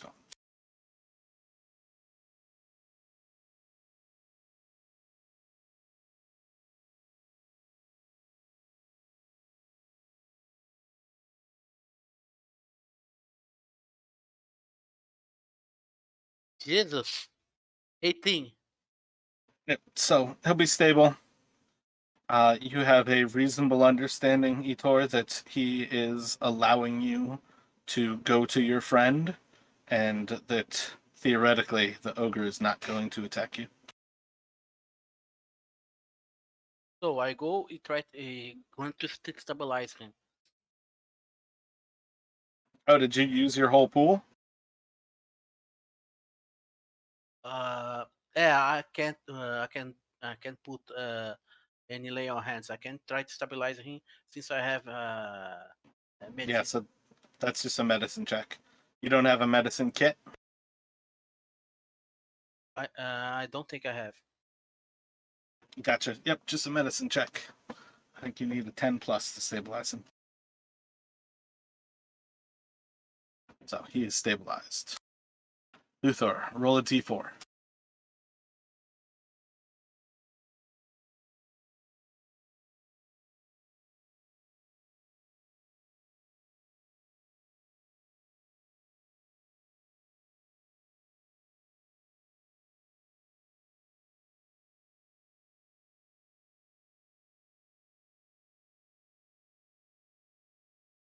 So they are going to round you up. He's going to tell friend to grab the two of you and basically carry the two of you back here, and eventually set Luthor's body down inside of a cart. You're going to see as the armored one is going to pull out a flint and damn, I can't think of it. Magnesium is the wrong word, but that is a fire starter. But he is going to spark a fire and rekindle this fire. But you'll see in this area, this creature probably moved over here and very quickly kicked out this fire. There's scattered ash all across the snow, and it's pretty like freshly extinguished. Inside of this room, you see a large pen, pretty well makeshift kind of style. But inside of it, there's a bunch of goats as well as a bunch of sheep. There's a couple of barrels from Goodmead sitting here on the ground, as well as some other goods that are in various trade cases. I think you all could recognize most of it seems to be coming out of either Bryn Shindar or Goodmead, for the ones that are actually like ale. But otherwise, it is going to sit you all down. I think you are going to be here for 3 hours while you wait for Luther to wake up. So, of the two faces, you're kind of getting thrown to the forefront for if you have an idea. With that in mind, I still don't want to tell Larry, like, not to add to the conversation while you're passed out. So if you wanted to act as Ethor for now, that would be perfectly fine. But otherwise, if you guys just want to continue to brainstorm, that's fine. But otherwise, like, if you have ideas how you want to progress, I think we're pretty much at that point. Yeah, I think sort of once they were, brought into the, into this area and sort of set down, Carvath would kind of focusing his attention on the Verbeeg, he would, thank him and introduce himself, as give him his name as Carvath and thank him for letting them save their friend and apologize again about trespassing in their very nice home. Like he's trying to be very kind of ingratiating without being too kind of unctuous about it. If that's the right word.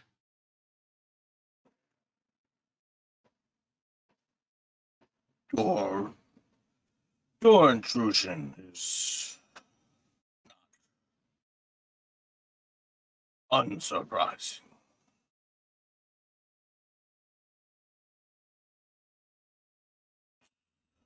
Unfortunate that you had to meet my bear before we were able to come back to greet you.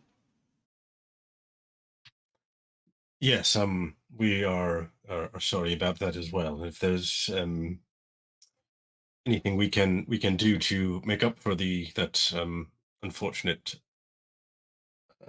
occurrence, of course, we will try our best.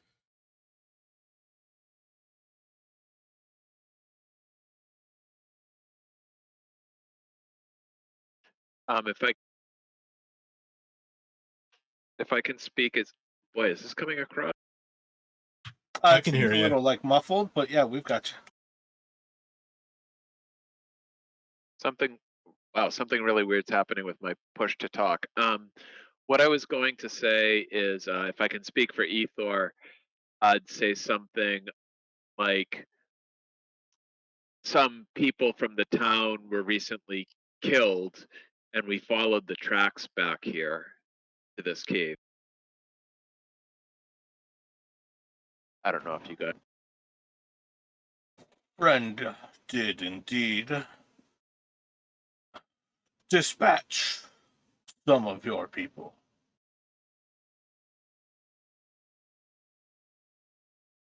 It was unfortunate that they came upon him alone. He doesn't hesitate when violence is the answer.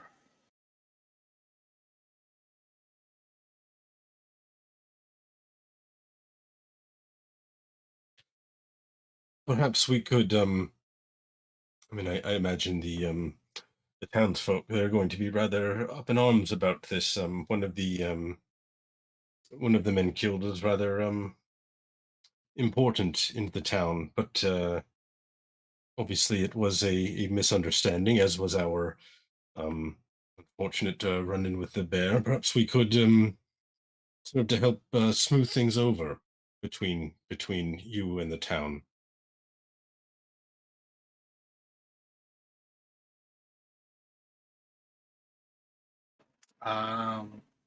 It's going to reach out and pull the meat from on top of the fire, and it looks like, like a hindquarters. And he'll kind of like reach it out to the two of you, and just kind of like nod his head, almost like pushing it towards you, like if you wanted any. We perhaps can find a solution. But I take a portion of anything that passes my forest.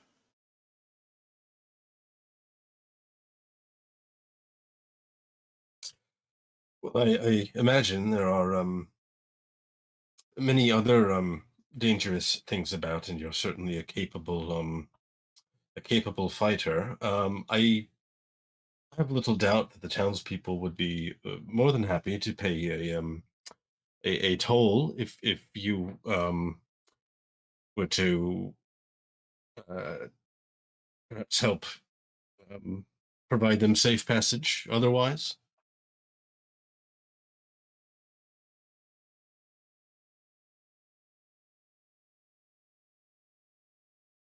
I just typed in there. I feel like my power is blinking right now. I don't know if it's like psychological. Um, there. Ale here is most delicious. If we could bargain, perhaps they can pay me with that.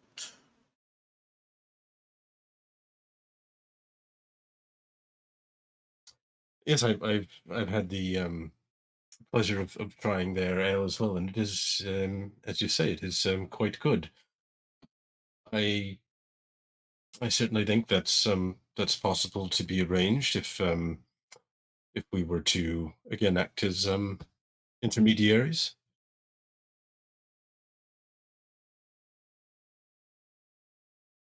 And kind of at this point, uh, Carlos is going to kind of glance over to Ator to try and get a sense of like what he's thinking. Is he kind of like agreeing with this? I mean, out of game, we're just trying to give Larry a chance to kind of chime in. I don't want to hijack the whole conversation here, so. No, not at all. Etor, to the extent I can speak for him, would be nodding along with exactly what you're suggesting.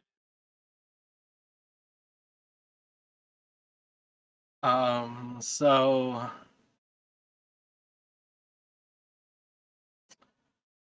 I can agree not to harm them for a couple of barrels. And he'll basically hold up two fingers. Every month. That should be a small amount of what they pay. And if they need assurances, I can be their strength of arms for an extra barrel a month. And then he's going to reach the meat out towards you again, but this time he's going to say, Dwarf?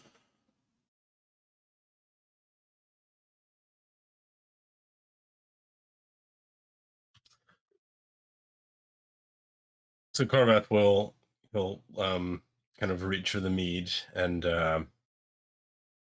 human, actually. No. This is a dwarf from Prinshendar. Ah. Sorry, I misheard you. I thought you said mead. You said meat. Okay. Oh, yeah. No, it's definitely the leg is actually like a dwarf's leg. Okay, so disregard what I was saying then, because that doesn't make any sense.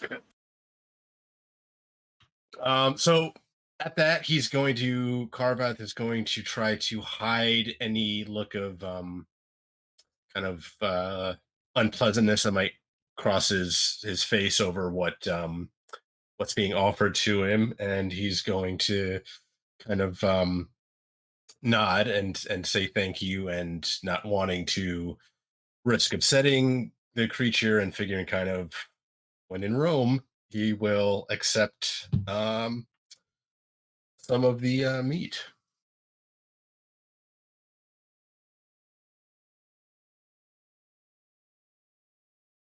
I don't know if you want me to kind of like roll a deception check for like the distaste or anything like that.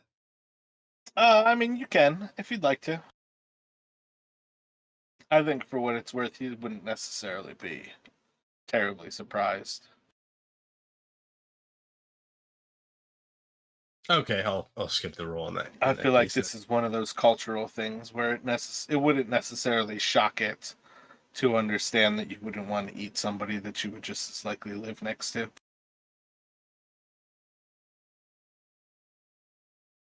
Okay, yeah. So he would accept it and maybe kind of take like a small but like polite bite, but he wouldn't like go start like really kind of digging in.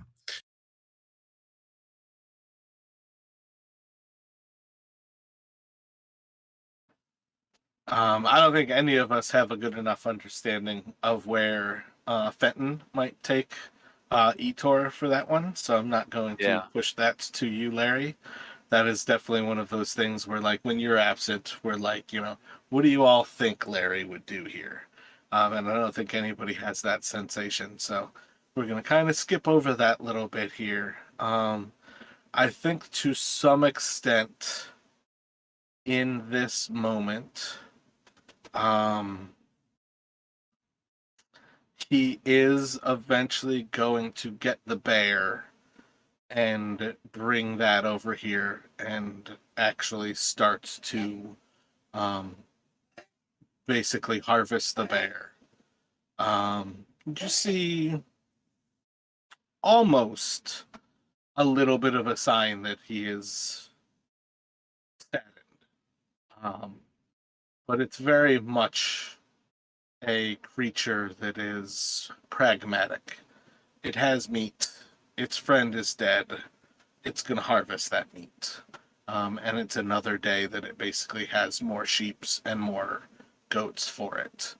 And probably kind of time frame. I feel like it was an 8-hour walk, 2 hours. It's probably about midnight when another Veerbeeg is going to arrive.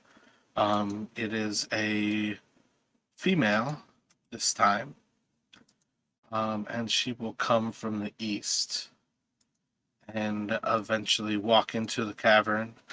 And you'll see in kind of the moment where she's like presented, she is kind of elated, and then it kind of turns to shock. And by now, also that would include, I guess technically 1 a.m. is when we would expect Luther, but let's go for it kind of happens about the same time is when Luther is actually coming to, and she arrives, and there's a little bit of a perplexed look on her face. And she kind of looks over the situation, and seems intrigued. Maybe as a first impression, she almost approaches it. I don't have his name. What's the quickest way for me to look that up? Is I think she's going to say in giant something. Yeah, nobody would pick that up. So yeah, she'll kind of say something as she walks in, and it just seems a little bit off. The three of them kind of chuckle to each other, and then she more or less kind of walks over, takes a piece of like the bear that would be cooking, and then kind of looks around as she takes a seat. I think probably basically right now between Duh and Luther. He'd probably sit over there and sits next to him.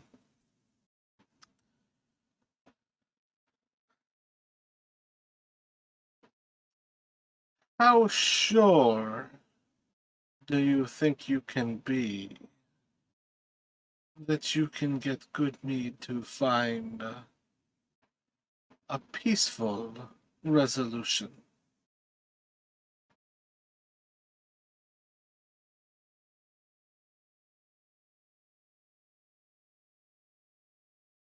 Sorry, is she asking this more to Luther or to like the group? I think at this point she'd be looking towards like the three of you humans, of the humanoids.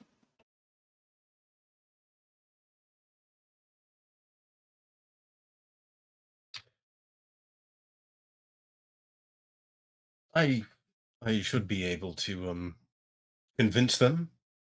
They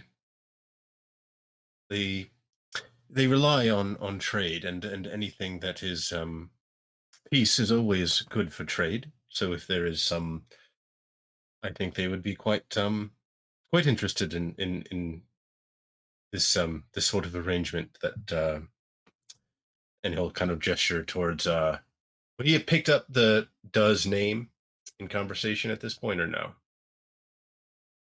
Do an intelligence. You could do one as well, Luther.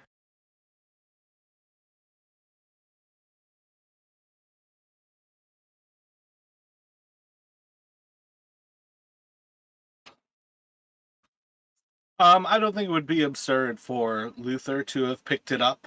And then once he actually uses it as a proper name, for you to pick it up. So for what it's worth, I think at this point, you guys could kind of gather that they refer to each other as Duh, and I think she is Ga. Yep, Ga. Okay, so yeah, so you kind of saying this like as here has suggested. I think I can certainly we can certainly convince them.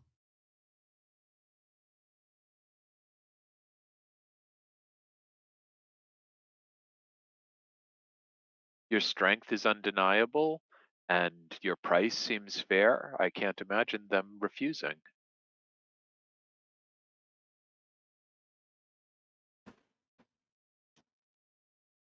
The deal will only be for the makers of the mead. The Eastway is still mine to collect fees from.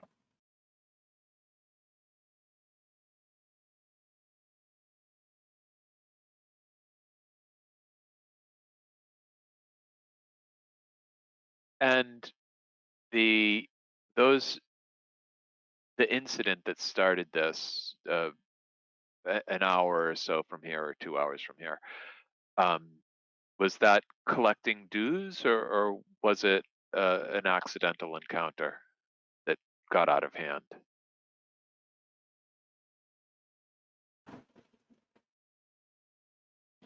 I had left friend, and when he says it this time, just because I think it's hilarious, the ogre, when he hears his name, is just going to yell out, "I'm friend!" Uh, but he just kind of continues on. I had left friend behind, and they seem to have moved in to attack him. When I found the scene, we returned home with the barrels. Unfortunate, but uh, you know, I think very understandable. As I said, your strength is without question. Your price seems fair. Uh, I feel confident that we should be able to come to an agreement that I can't imagine them refusing.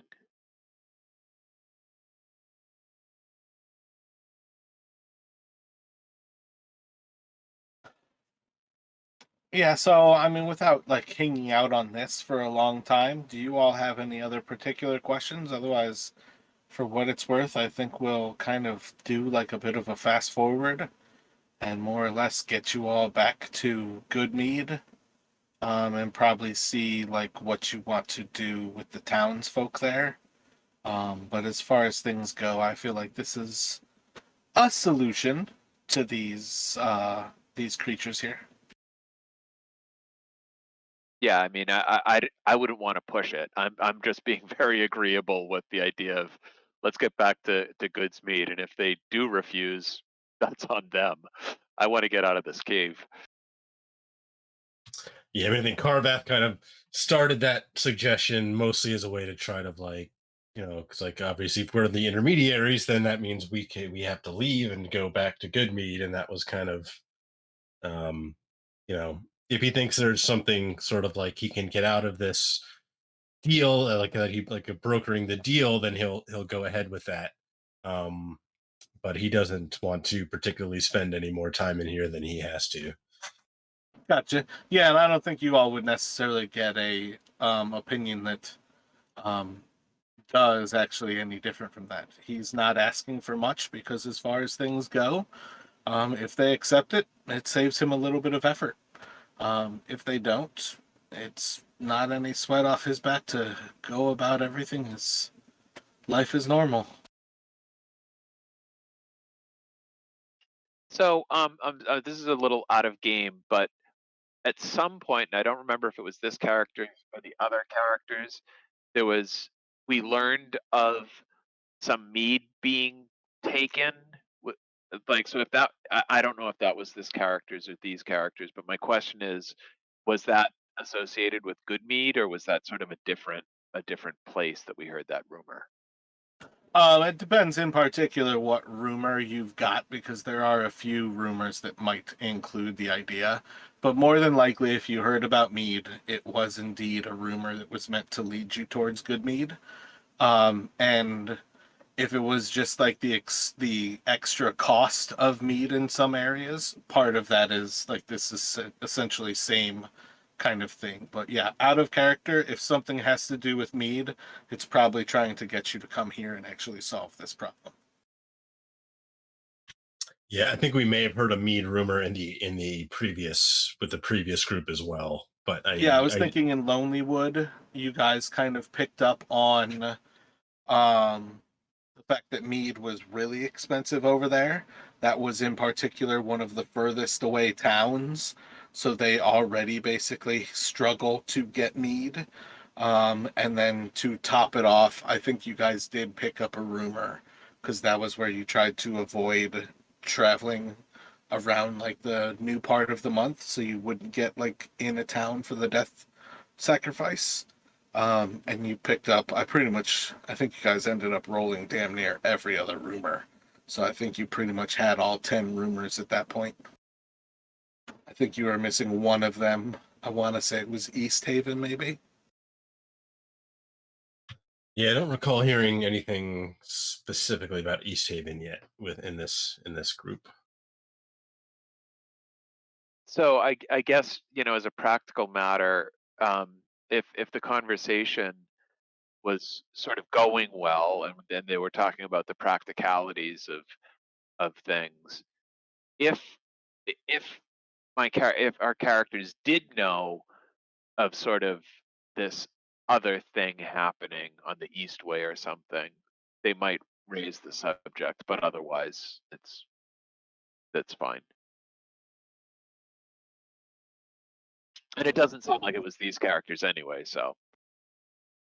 Wait, what do you mean about the Eastway, though? Well, Duh mentioned that as sort of his domain to,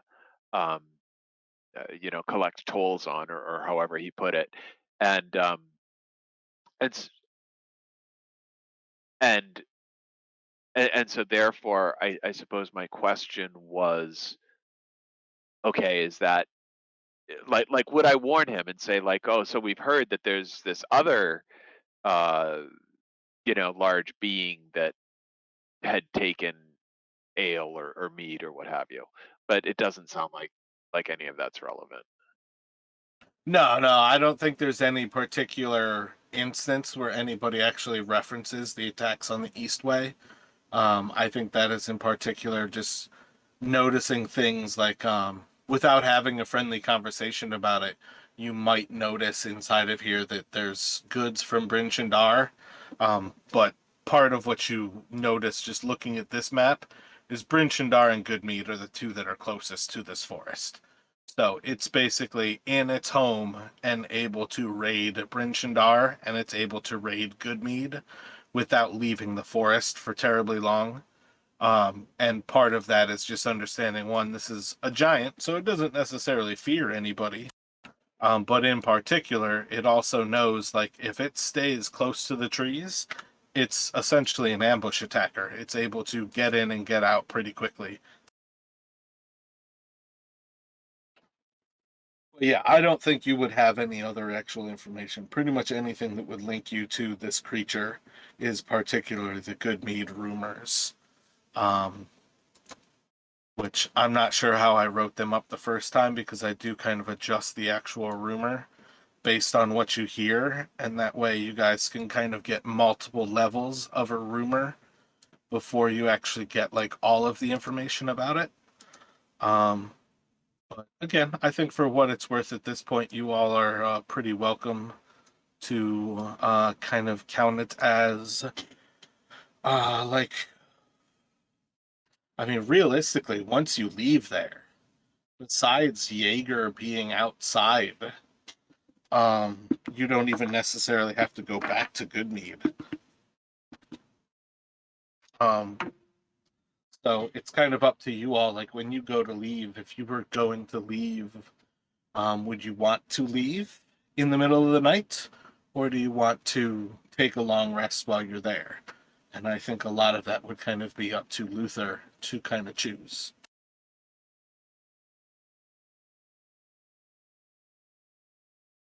Well, my feeling is that this guy seems pretty honorable, so I'm not averse to taking a long rest here. How does that sound to you, Carveth? I mean, Luther's kind of he's up now, but he definitely kind of had a tough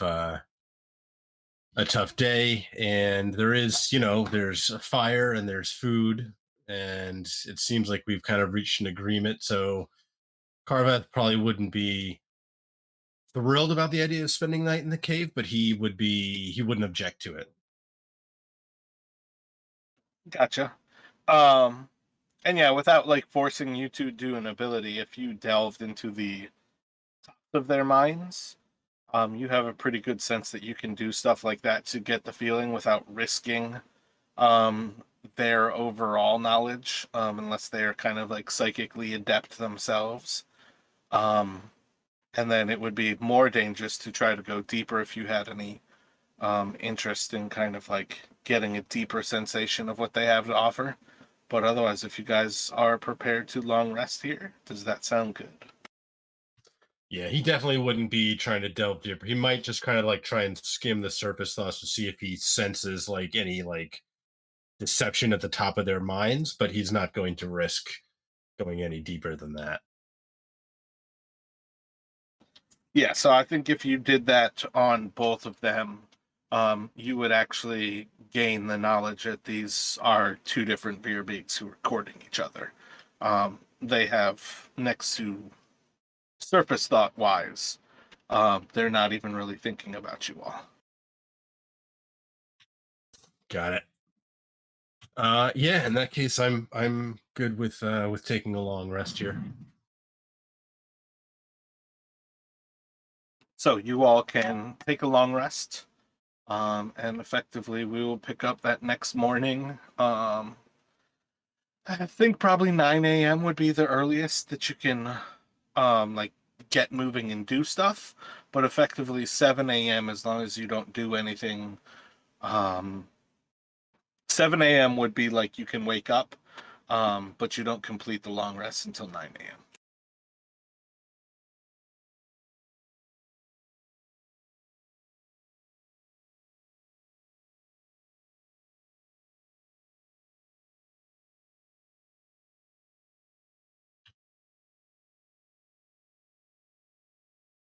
I think like when you guys get up, you'd see that Duh is taking care of the goats and the sheep.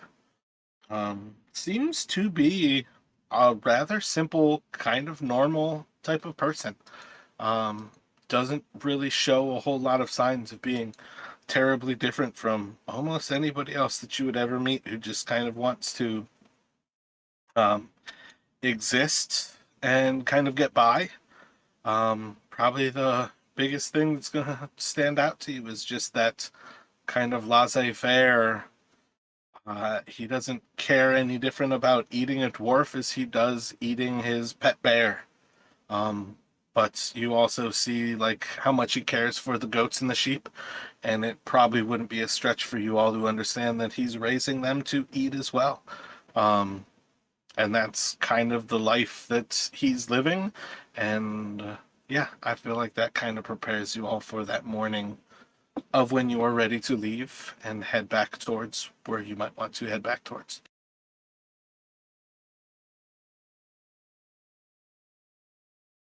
Yeah. Sorry, go ahead, Luther. Sorry. Well, I was just going to say we have to communicate the bargain back to Goodmead, right? So, I mean, maybe you're saying that we can just present it and fast forward past it, but certainly we have to go back to Goodmead and sort of say what we found. Well, part of what I'm presenting you to right now is that you guys don't have to do that. When you go to leave, for all you care, you can walk out of the place and head elsewhere. It's kind of up to you all. You said you were going to go to Goodmead. Doesn't mean you have to. technically you all do know that Jaeger is outside of that cave, but it doesn't mean that you have to go gather him. So it's kind of up to you all where you go. But yeah, if you want to go to Goodmead at some point, we will actually go through that process of seeing what you then tell the people of Goodmead.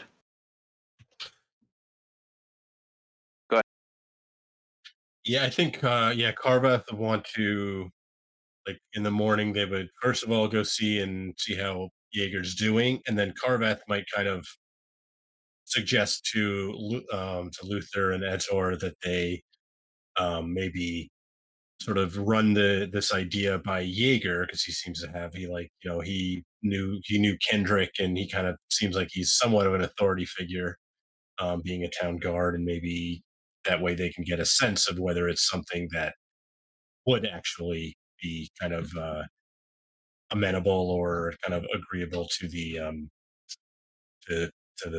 Goodmead townsfolk. Yeah, that sounds right to me. To the extent that we have that conversation, Luther would attempt to persuade Jaeger that this is a good deal. I mean, not only is it, um, peace, it's actually even an awful uh, giants, help them for the cost of a barrel of mead. And in these troubled times, that's a great bargain. So let me have you do a persuasion.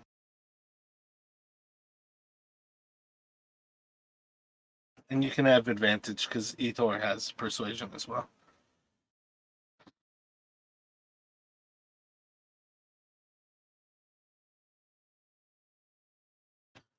So yeah, as you all go out there, I'm not sure how much familiarity you all have with survival techniques, but climbing into the hole at the base of a tree, snow is a wonderful insulator, and that is a really great place to survive. It does not offer you a good place to light a fire, or you will be taking a bath, and water is a great way to die while you are trying to survive.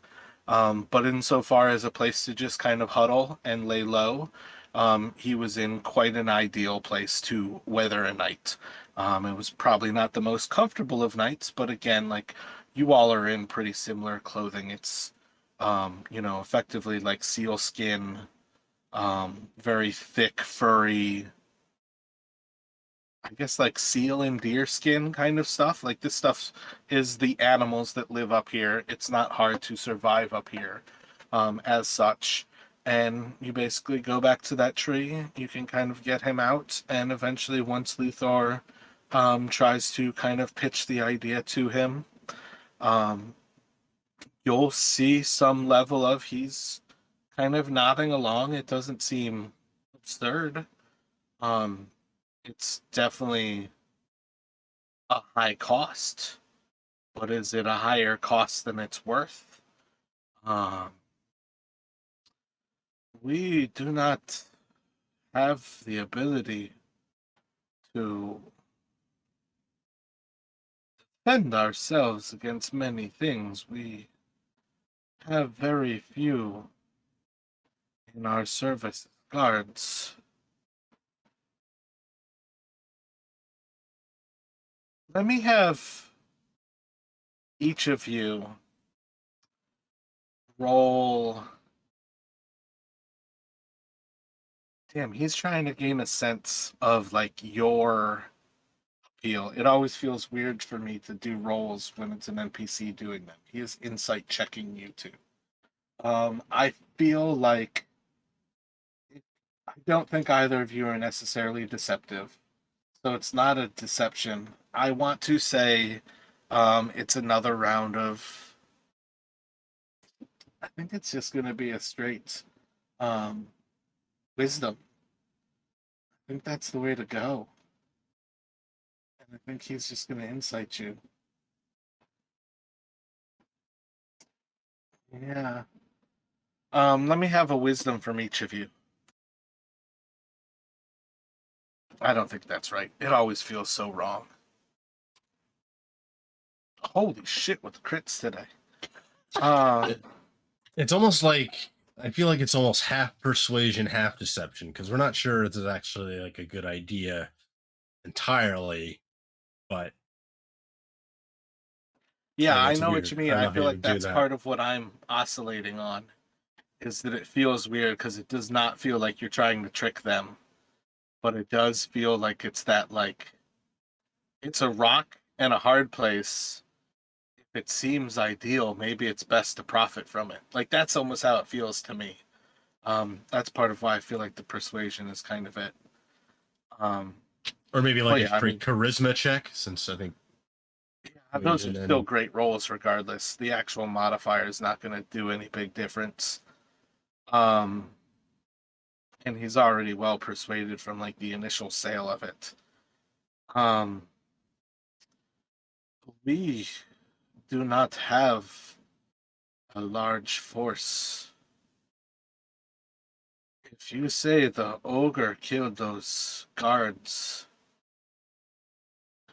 in what seems like almost an accident, that was a quarter of our entire standing guards.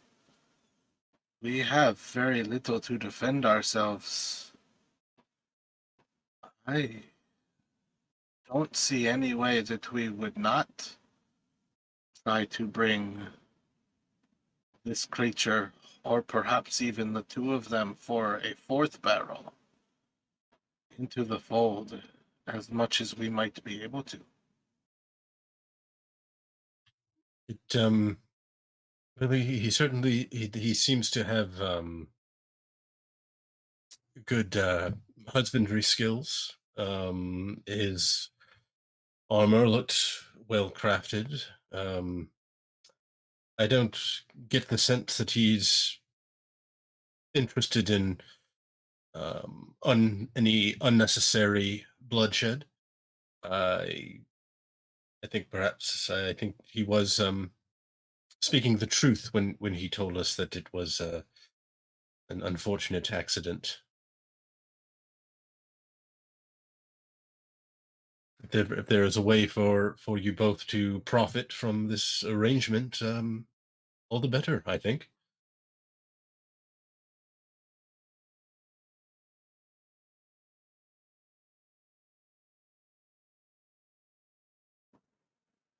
You all,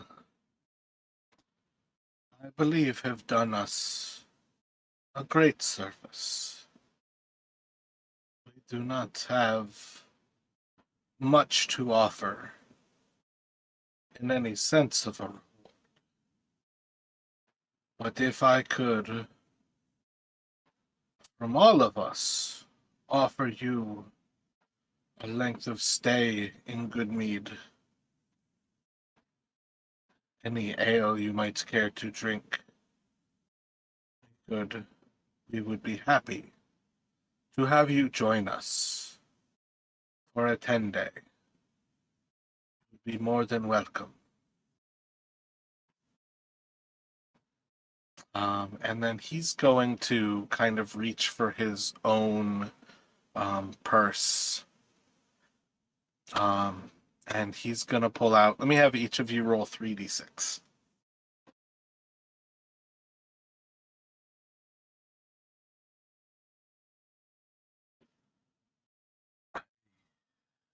No, it is not much. But it is what I have. And I require very little. But please, take this. And he'll hand you 8 gold and 13 silver.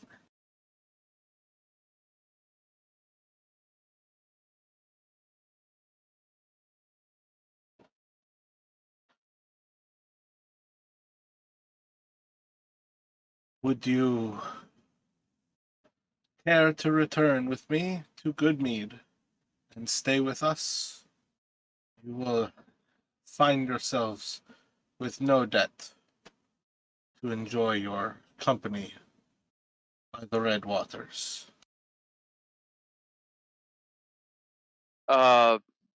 Luther,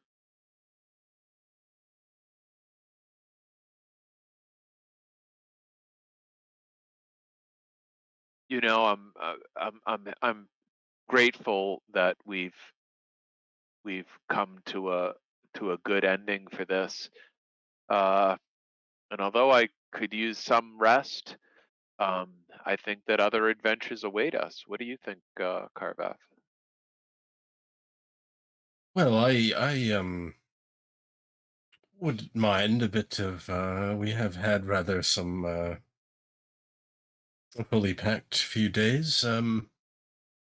And Jaeger, your offer and your generosity is much appreciated. I, for one, would not be against taking a perhaps, if not a full 10-day, perhaps at least a few days to relax and perhaps use the time to discuss our next moves. Oh, well, if you think it's a good idea, I very much agree. We had Ettore there for a second. Oh, he did pop in? I did not notice. I wonder if maybe just because he's on his cell phone. I see he's Yeah. back into Discord. He said it was going to be an hour and a half. I don't know how, like, on point that would be. But I remember way back in the day when the power would go out, we would have ways to look it up. So I feel like around here they tend to be very, I don't know if it's the same in Brazil, but they tend to be typically conservative. So they try to make it so that it'll come back on sooner than they tell you it will, rather than saying it'll be an hour and a half and then it's actually going to take 2 hours or 3 hours or something like that. yeah, and that's kind of what I would figure. Assuming, I mean, I assume he's in a larger city, but I did not go into any detail.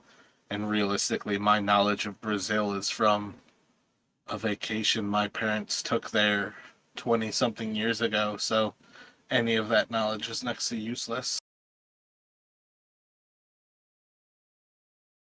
I think he mentioned that he's near Sao Paulo, which is, a vast city. But I also know that in Brazil, near can be 300 miles. So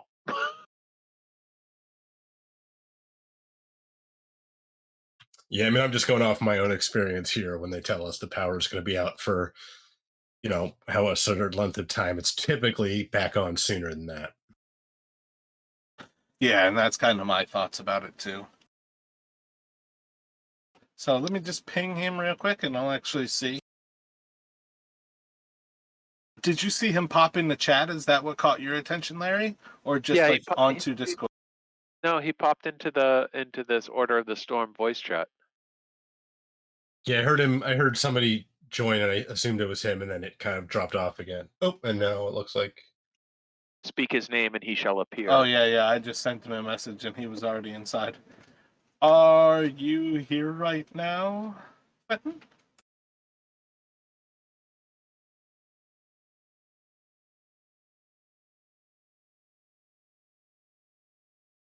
Oh, what is it? That's the mute icon, I think. I've got it like chunky. Yeah, it I looks like think it's that's on what mute. he can't talk, but he might be able to hear us.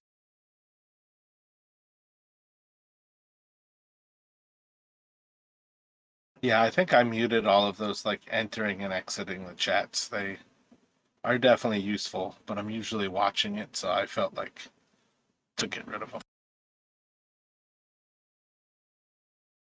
Let me have one of you roll. Actually, yeah, let me have one of you roll a d20. Get 18 or higher, I'll give you 2 rumors. I think you've made a good friend of Jaeger. And just so you guys know, that's a character who purely came up because what? I think I was talking about the fox, like a fox hunt or something, a wolf hunt. That was a hilarious like side character. Yeah, the bartender had mentioned, I think, some guards taking down wolves, and yeah, that's kind of, I think that's how we met him. Unmuted, can you say hello to us, Fenton? Are you here and powered?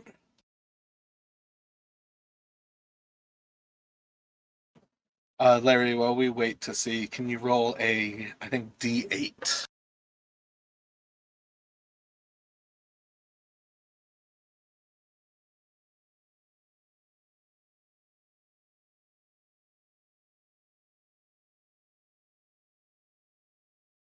Yeah, he's back on his cell. I guess maybe he can listen, but that was a response to my actual message to him. So I don't know if that's actually viable, if it's how well it's working for him. Yeah, and again, I don't want him to burn too much power if it's kind of uncertain when the power will come back on. He wants to reserve his cell power. Yeah, that was kind of my thought as well.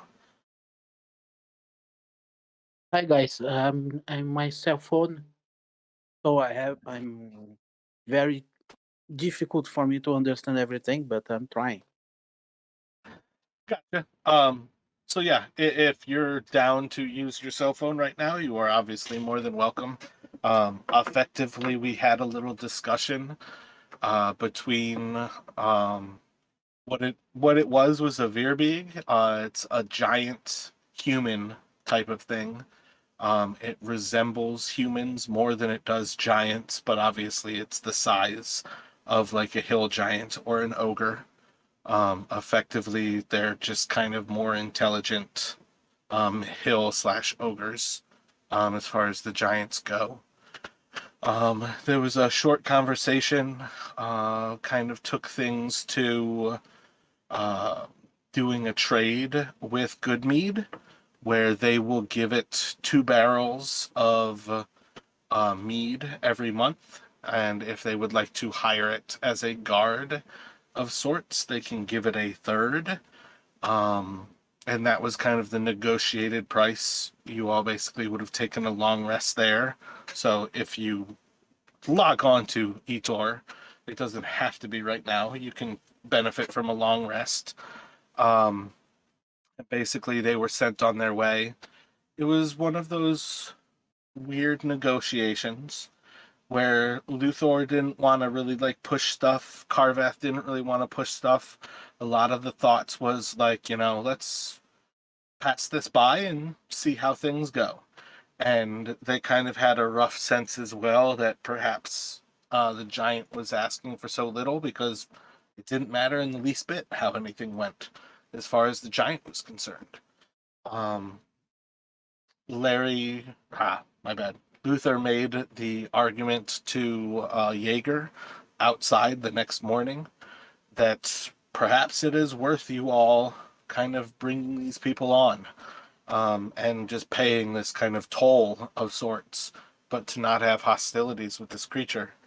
And there was a little bit of kind of a hesitation from Jaeger, and Jaeger basically admitted Goodmead's standing guards are a total of like 22 soldiers.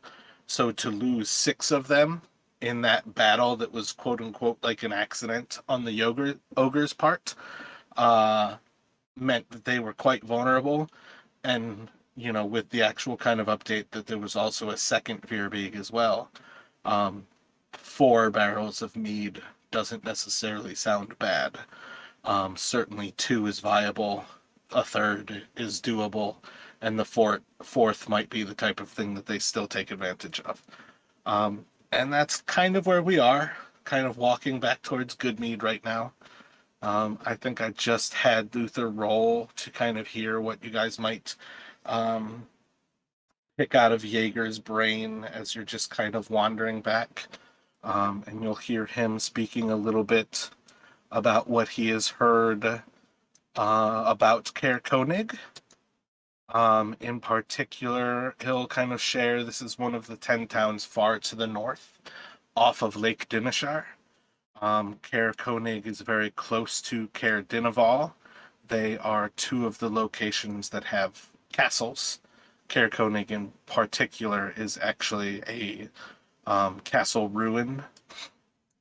And it would appear that their town speaker, who's kind of like the local sheriff as well for them, is suffering from thieving issues. That they have some sort of group who seems to be coming into the town and just kind of stealing like little trinkets right now. It's nothing big, but it just seems to be very odd. and nobody's really seen any signs of these people other than when they wake up in the morning, there's footprints in the snow. Okay, so was a very big. Uh, okay, that was going to be a pe- impossible fight. I think it was a good idea to have a negotiation. Yeah, I'm, I think your only real chance for the Veerbig for that fight to go your way was to encounter it right away. You guys basically walked right towards it, and that was part of the signs that I was trying to show to you that this giant was strategic. It snuffed out its light as soon as it spotted you, and started to move to get the ogre. It used the ogre as a distraction, and went to flank you all. But yeah, like as far as things went, I think the way that fight had to have gone was as you did with yourself, casting um the spiritual spirit shield. you I the can't think fake. of the name. Yeah, shield of faith. I think it had to have been you facing off at the Veerbeeg and you guys taking it down extremely quick with some monstrous stuff. As far as how it kind of boiled down, I think the bear sucked up way too much damage or way too much resources. I don't think it was winnable once that bear fight happened. I agree. I was hoping to be stealth and try to regroup, but he knew we were there, so it happened the way it happened. I had no intention to find the bear. I was trying to try to go around to see if I could flank him, but it was too late. Yeah, I don't think it was necessarily you all did anything wrong there. I think that's just kind of how it boils down to the surprise of what you encounter and when you encounter it. So I think you guys have a solution here, and we're basically bringing you back to Goodmead.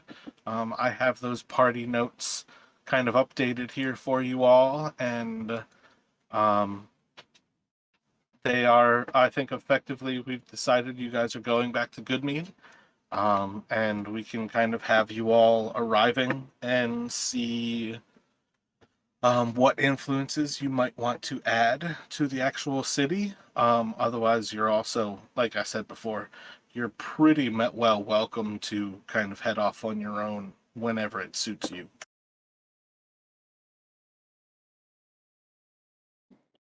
Guys, I'm gonna let you pick up this because it's very difficult for me to keep up the story by myself. All right. See you next week. Yeah, no problem. Yeah. You well, Mauricio. Have a good one. You too. Thank you. I'm sorry, guys. Nothing you Oh, can you do. can't Man. help it.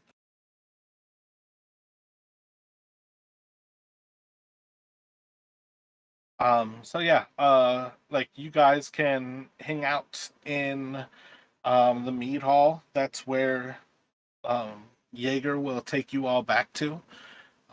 In general, he's going to start to call some of the actual people of the town together and start to debate this. As you all know, they don't really have a leader right now, so they have the actual guards, and then he himself is kind of a de facto leader of sorts. It doesn't mean that he is in any authority position, he just is kind of a functionary still.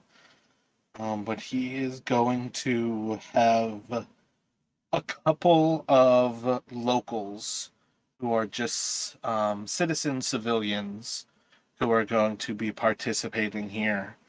And shit, did I ever name the bartender? I don't remember. Don't think so, but I'm not sure. Let me check my notes real quick to see if I've got a name before I.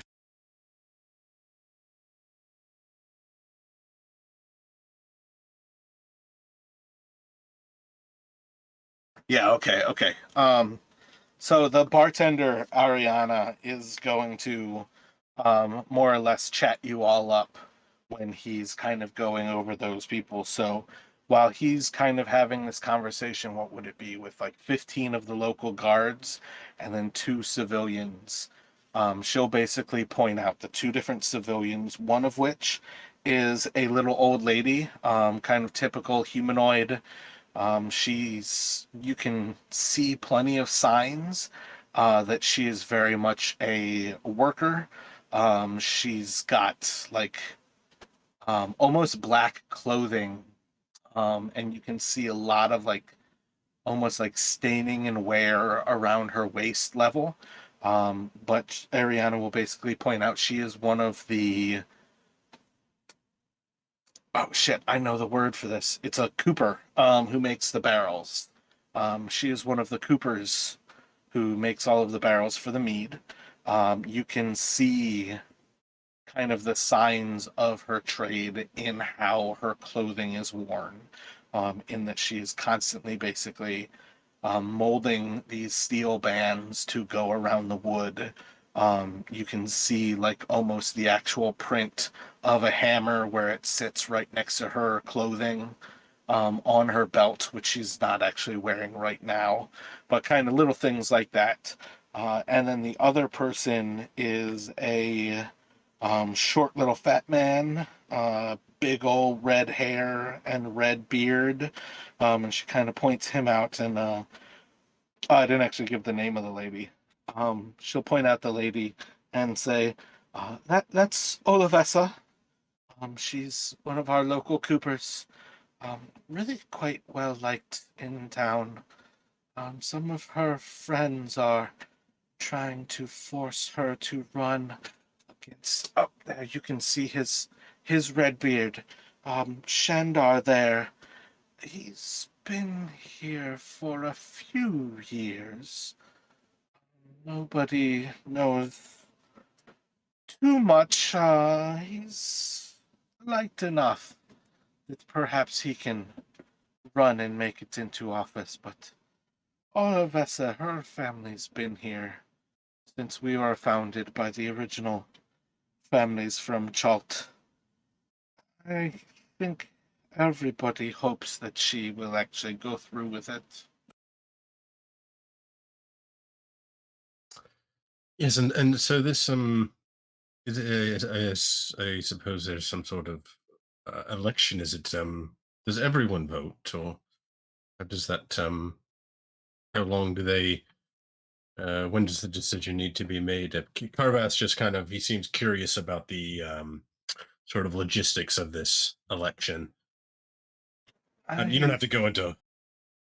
Sorry, go I ahead. think they'll have a 10-day, but yes, everybody who's a local here, who's lived here for, and I feel like it kind of makes sense basically. Like if you've lived here for a year, you can vote. It'll be held in a 10-day, so it's effectively on Shay the 25th, and she basically kind of brings up like it's not even a matter of when it needs to be held. There's no particular time that the speaker has to be back in office, but it's almost purely that level of how the speaker um, kind of has to placate the children of Aurel, and that they're trying to have somebody in that position before the children prepare to ask for the sacrifice. You said Olivessa is a Cooper. What does Shandar do?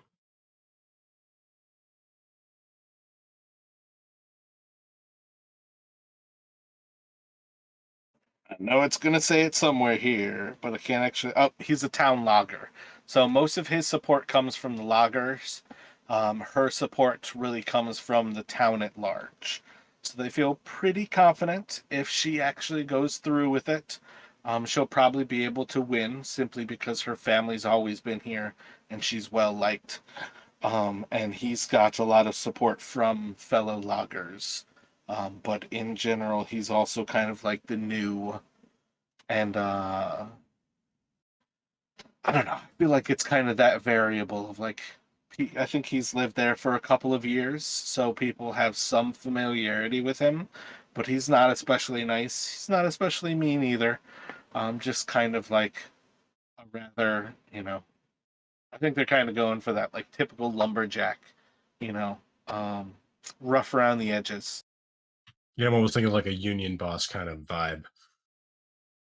Like he's well Yeah. liked by like his guys, but he's a little, yeah, like you said, rougher on the edges with other people. And I think that is a perfect way to actually say what I feel like the book is trying to get at, is that he's got that union boss vibe of you can't actually tell if everybody supports him because they almost have to, or if everybody supports him because he actually has something of value to offer. At least that's how I would twist it.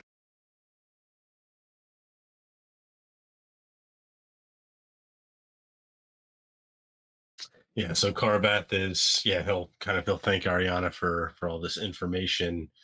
Um, he's almost like a political junkie. Like he's definitely interested in this thing and kind of curious and seeing how it turns out. But also just enjoying the free drinks.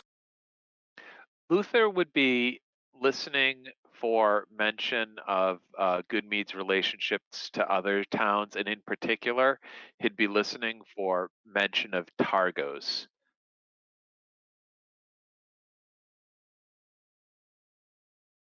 You mean like the effect. conversation in general, like around Jaeger, or do you mean like you'd like to ask something of Ariana?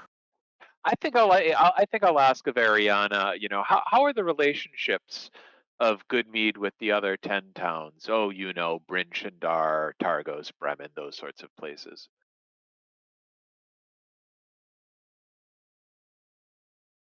Give me 1 second here. Sure, no problem.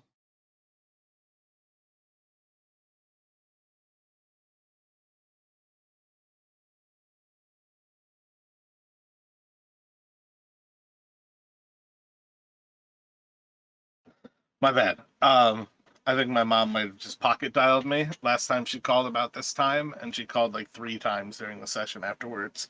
So I wanted to just try to let her know. Um, so yeah, we have always had our rivalries with Dugan's Hole. They've actually named the lake the Redwaters. In better times, they say there was some pretty fierce fighting between us, and most of the other towns ridicule us by having named this lake as such. In general, we don't really have bad things to say about some of the other towns.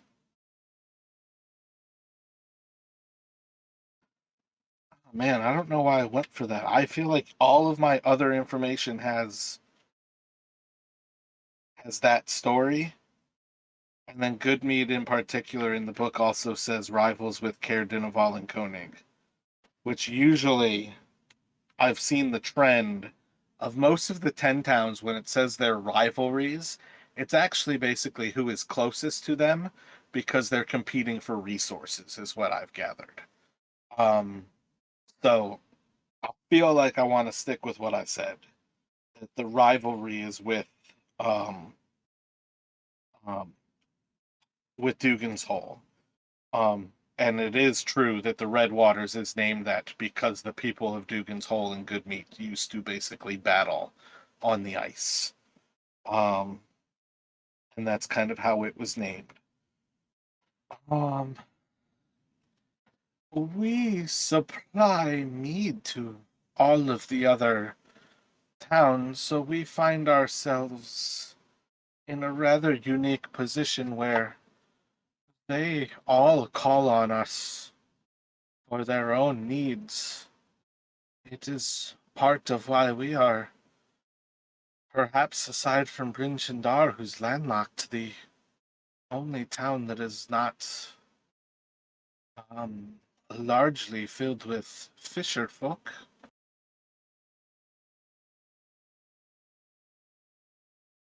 Okay, Luther's satisfied with that.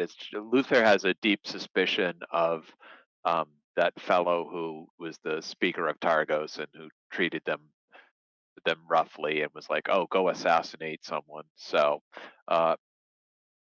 that's essentially he was listening for any kind of sympathy or rivalry with Targos.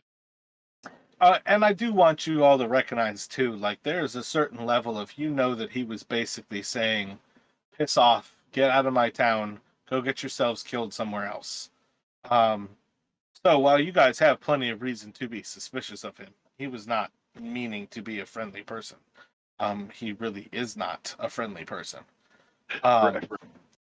But I think more than actually taking like how like between the two different renditions of this campaign so far, I think more than anything you guys should take off that he was just really forward with basically saying piss off and go get yourselves killed if you're going to act on these levels. Very much his response was to Relic, who was trying to pretend that he was a lot of what he isn't. But yeah, Goodmead is definitely in a weird position because everybody needs the ale that they have to offer. And in part, that gets them kind of through the door for a lot of things. They have that issue with Dugan's Hole, but again, I feel like the rivalries in these towns is a lot more about the fact that they still have to kind of compete for resources. And part of where I think Goodmead is also in that unique position is they're the one place that doesn't fish. Almost anybody who has to take in coin at all, it's usually to buy Goodmead ale. And the more people regularly have to buy ale from Goodmead, the more they're able to not fish and take in food in exchange for it. So they really do have kind of that unique position. And I think Ariana would be able to share that with you. And again, you did kind of miss, like, you all, you've been to two towns that were very much unfriendly, Targos and Dugan's Hole.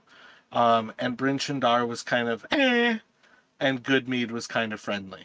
So you're at that level where, like, there's people who've been friendly to you about 50% of the time. And that's kind of where overall right now I think you guys can understand that the next place you go, it really is like a crapshoot whether you're going to get a warm welcome or a frigid cold welcome. And I feel like maybe part of the reason why Goodmead can kind of afford to be a little bit nicer is because they're not in such a hard scrabble position. Like, relatively speaking, some of the other places they have a bit of a good thing going.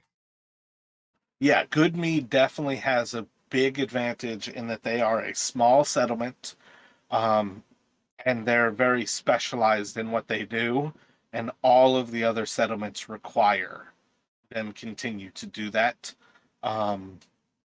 In many senses of what's going on, the ale that comes, or rather, it really is mead, it's not ale, but the mead that comes out of Goodmead is very particularly like, it's really the only alcohol. You have the choice of drinking water and pine water or mead. And it's pretty much mead out of Goodmead. There's not really an alternative option. Those are the three drinks that you kind of have.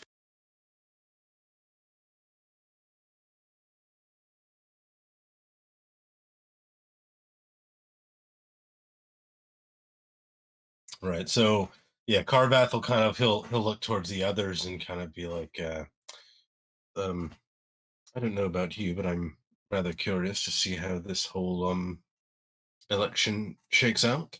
If you're amenable to spending a bit more time here in Goodmead.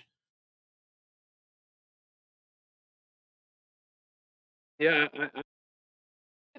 I have no objection.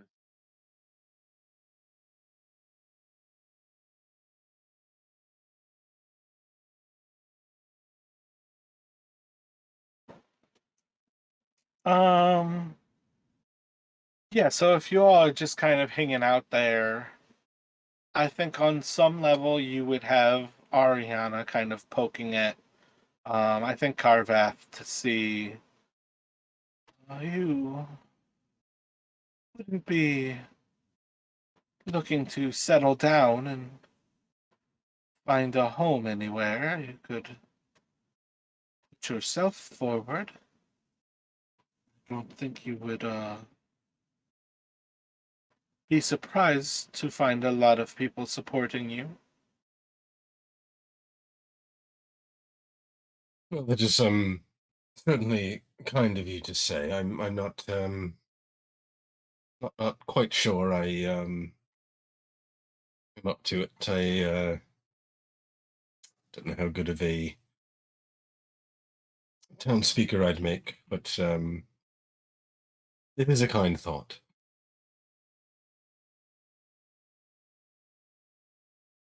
Well, I think you're a wise and intelligent counsel, Carvath. Perhaps it's something you should consider, although I believe would those duties keep you here constantly, or would you be able to continue with us on our adventures? I don't imagine they'd look too kindly on a town speaker wondering about Yeah, so I think on some level, if you guys are going to stay to the election, you've got the first hint that they are going to try to convince one of you to stay. And what that will be mechanically is we're going to see if I can convince Carvath or Etor to retire and become the town speaker of Goodmead. I am tempted to call it pretty soon with that, but I don't necessarily want to not jump ahead if that's kind of where we go to. So I think what you'll find is that soon after the initial kind of tease from Ariana, the group is actually going to separate where the guards return to their duties. Um, Eventually, you have Shander return. He kind of leaves, and he's not like angry, but he's also not like happy. You can tell that he recognizes that Olivessa was there purely because he's already put his head or his hat into the ring. And she's already kind of standing forward, and he can kind of tell like that's competition that he'll have to climb uphill against. But as things do boil down and that party kind of breaks up, Jaeger is going to return over to you all. He'll get like a small keg of ale from Ariana, and he's going to introduce you all to Olivessa.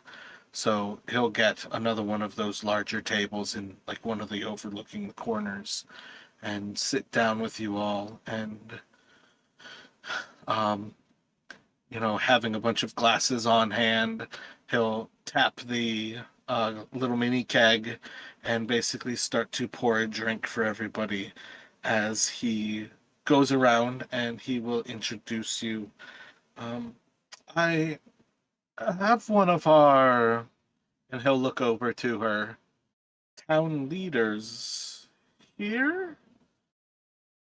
This is Olivessa. She's one of the oldest members. Her family was among those who founded Goodmead many generations ago. This is Olivessa Utapor. And she'll bow her head as she looks to you all. It is a pleasure to meet you all. I understand you've helped arrange what might be quite a profitable situation for us.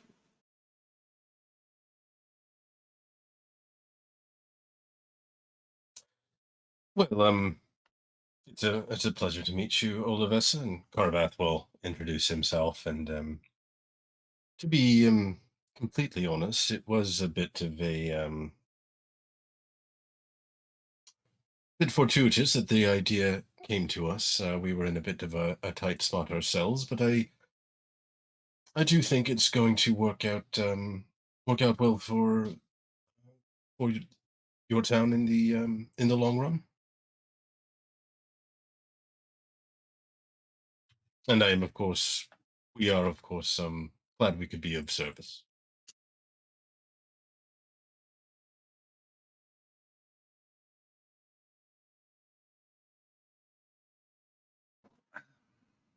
I am pleased to hear your response. I don't suppose that I might be able to convince you to take a longer portion of service. I know that you have risked your lives for us. Perhaps even crossing the veil for a town that you know little of. And that is a noble choice indeed. I myself am a very simple person. I've lived by my hands. And she'll raise her hands up and kind of like look at them, and you can see this is very much somebody who has like um, the wrong word is coming to mind here, but very much like rough, calloused hands. This is somebody who, like, she's got big, strong hands. She could probably like break your hand shaking hands with her. She's a strong person, but it's because she works day in and day out. I'm not much for carrying the weight of leadership. I know much of our town would, indeed. I wonder if there was anything that I could say to convince you to take up the mantle if we use the deeds that you have offered up, and if I were to support you and use the confidence that my people have in me, could we find a way to prevent Shandar from taking power?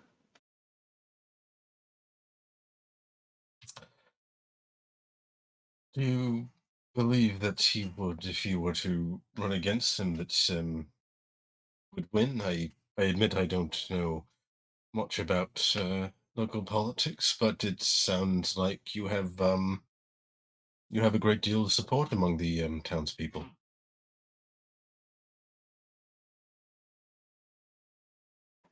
I don't think it's impossible for me to win, but I don't want to be in power. I would like to continue in the life that I have, and when I am prepared to rest, lay down and take the long sleep.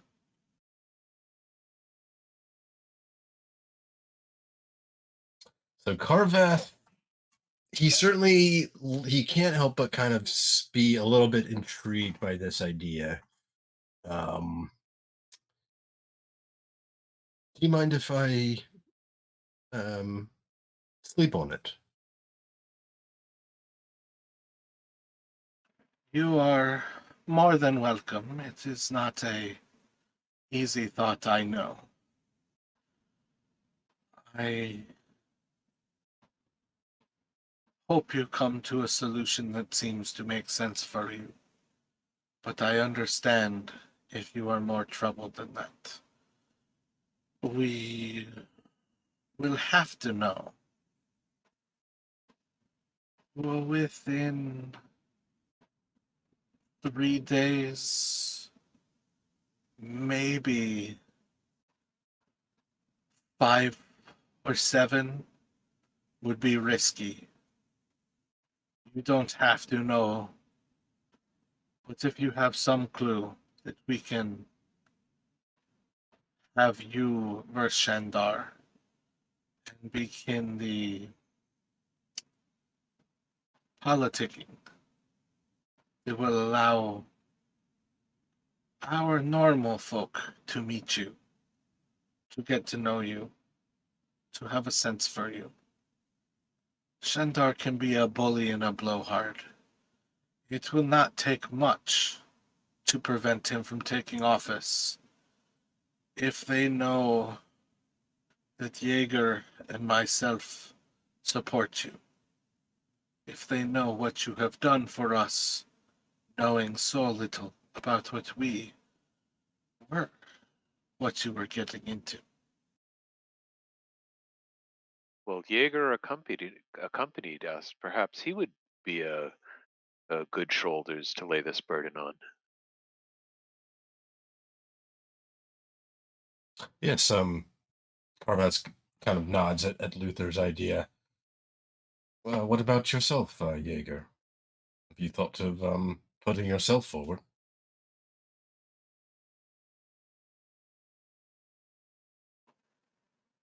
I understand the value that it may seem that I could present for my people. But I too see myself far more simple. I have my children, I have my wife, and I have guard duties. Like many, I've dreamt of a lot of things in time. But I have found my dreams fulfilled.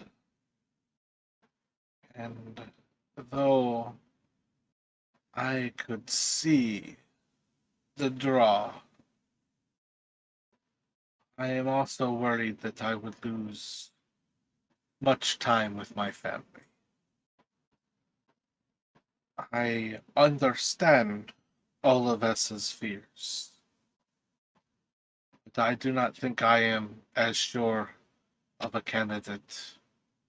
Many people know me.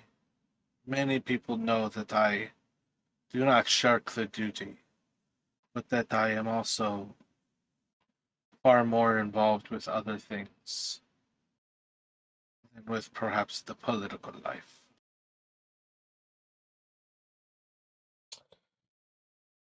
Well, as I said, I shall consider the idea, and I will endeavor to get back to you within a 3 day at most. But in the meantime, is there perhaps there are some way to lessen the appeal of gender?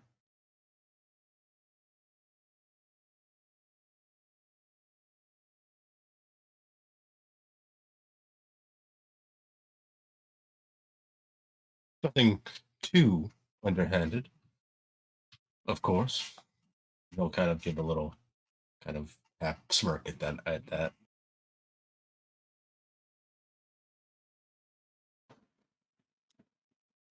If, if it is me to run against him, I do not believe I will have to do anything to cut him down.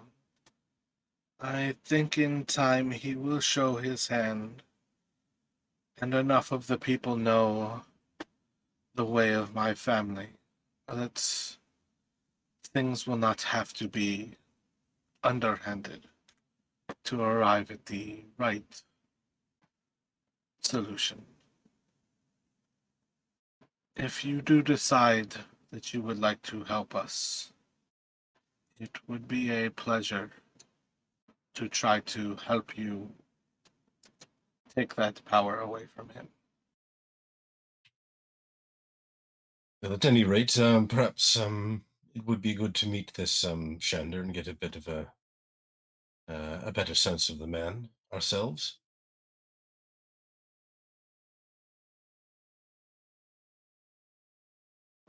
I don't think it would be too difficult to arrange.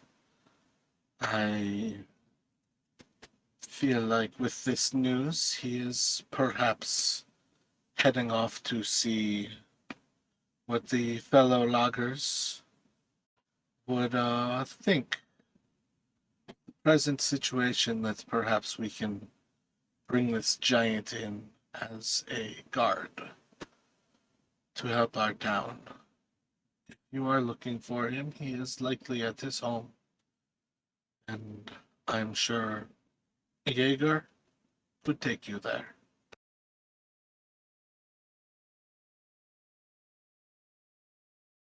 Carvath, may I have a word with you alone for a minute?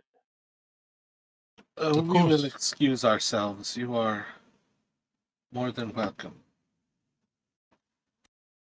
And they'll just kind of head off and kind of move back over to a different area. They'll stay relatively within kind of eye shot where you could get their attention. But otherwise, yeah, they'll give you all some privacy. I mean, it's not a bad it's not a bad deal as long as I mean, you know, that the town's a good town. It's well situated as we've been discussing.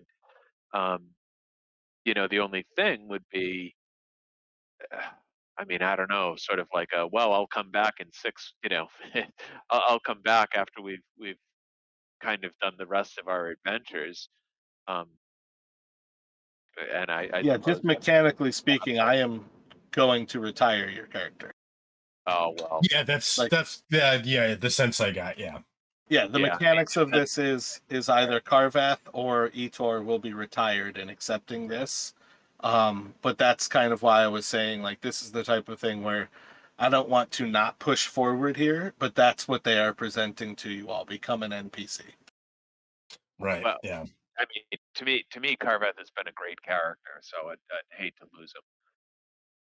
Well, remember, I don't know if you were in the session where we were talking about like since Carvath is a doppelganger, if he died, I could just come back with the real Carvath.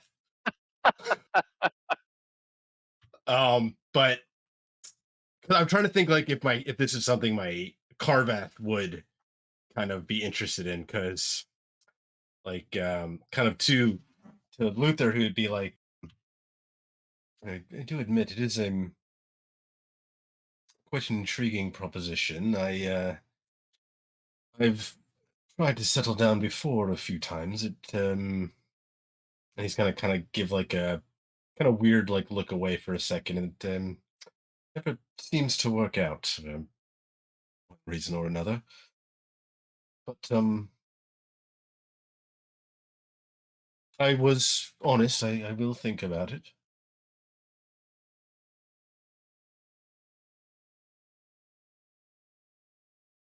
Yeah, this is purely just part of this town is you guys become like little minor heroes by actually successfully helping them. And that's where they are is basically at that level of like, let's see if anybody actually has a reason to retire their character. And in particular, it's the person with the highest charisma. Okay, yeah. I mean, yeah. Again, I'm thinking kind of like, I mean, if that's something I think Carvath would do, I'm more than happy to kind of have him do it. I feel and- like you have to give that serious thought because with the doppelganger background, that's, I mean, that's a doppelganger's dream right there is to become somebody in power. Yeah, I mean, what I was getting at with like when he was like telling Luther like it kind of like he's trying to settle down before is like something always seems to happen where he like he's done this before and then he gets found out and kind of run out of town, and so that's kind of his hesitation about this now is that he was afraid that would happen again. But I feel like it's definitely something that would intrigue him, and again, and sort of game wise, I'm definitely happy to kind of see him retire as an NPC and roll a new character. I probably wouldn't have it be the real Carvath, although I could, I guess. But Yeah, I think those are definitely two good sides of the viable answer to this for Carvath. It's part of what is unfortunate about not having Etor here because we could then just decide which one all of Vessel goes after.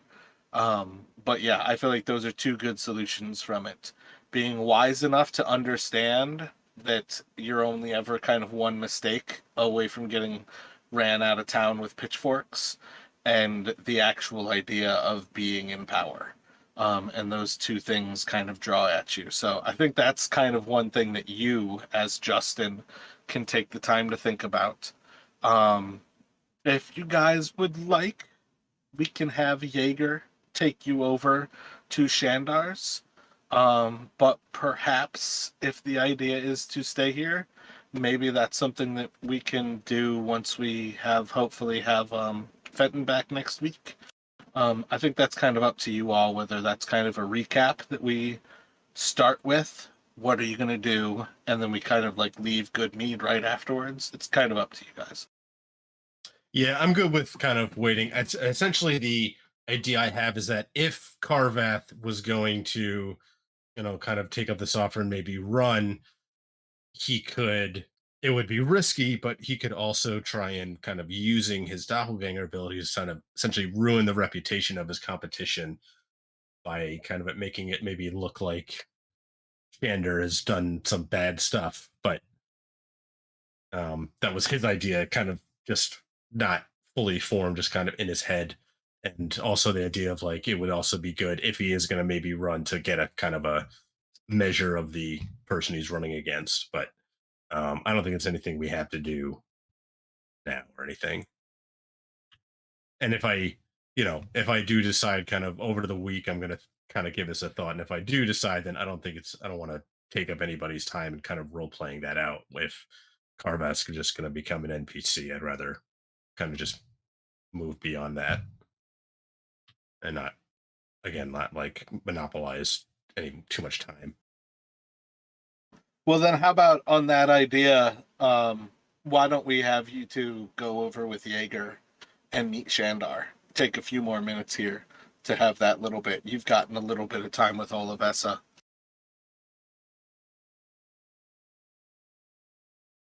That sounds good to me, right? You can size him up, and maybe if you decide he's a bad guy, maybe that. I mean, I really don't want to talk your character. You're talk you into going NPC with Carvath because he's been a great character, but he's a political junkie. I mean, I don't know. Yeah. So anyway, so let's go and try to get a measure of this fellow. Yeah. All right. Sounds good to me. I mean, it'd be a better retirement than some of the previous characters. Well, I think that's part of why I actually stress that this is a viable thing. I feel like anybody who is an adventurer understands that at some point you have to choose to stop being an adventurer. Otherwise, you understand that most adventurers are dead. There's very few adventurers who retire. Yeah. So definitely, I'll definitely give it some thought. So I think, let's see. I still have you on the big map because we were talking the towns. So I think what you will see is, I think he's just on kind of the northwest of town. Jaeger will kind of come over as you all kind of finish up that little bit of a conversation.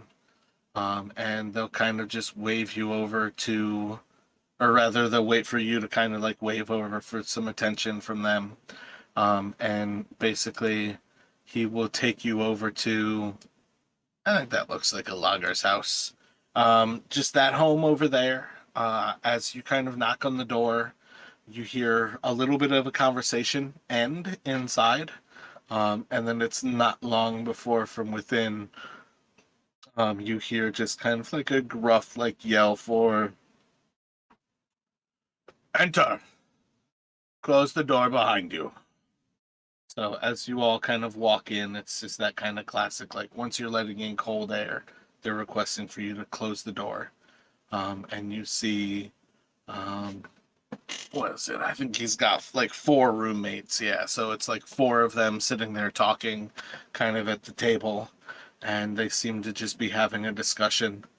And he kind of stands up when he notices what's going on. Like only one of them is like this bronze, like redhead with a big red beard. almost as long as he is tall. And he kind of like stands up and he's like, "What have you come for, Jaeger?" I was hoping to introduce you. They were very curious about you as well. These were some of the folk who tried to help me recover Kendrick. And what business do you have here? What interests do you have with me? And he'll be looking towards you all. Well, we've heard you hold a fair amount of sway in town. You're respected, and I thought, given this would be this is a potentially rather significant development, we wanted to get your thoughts.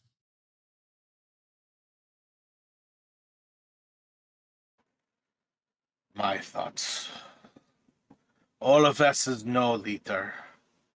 She has no business trying to compete with me. I am a strong boss. I am stern. I ask a lot of my men. But everybody understands that when we go into those woods, we are all in danger. And having somebody who understands the dangers and gives clear, concise orders of what should be done is how leadership works. She does not have these skills. Why she competes with me, I don't understand.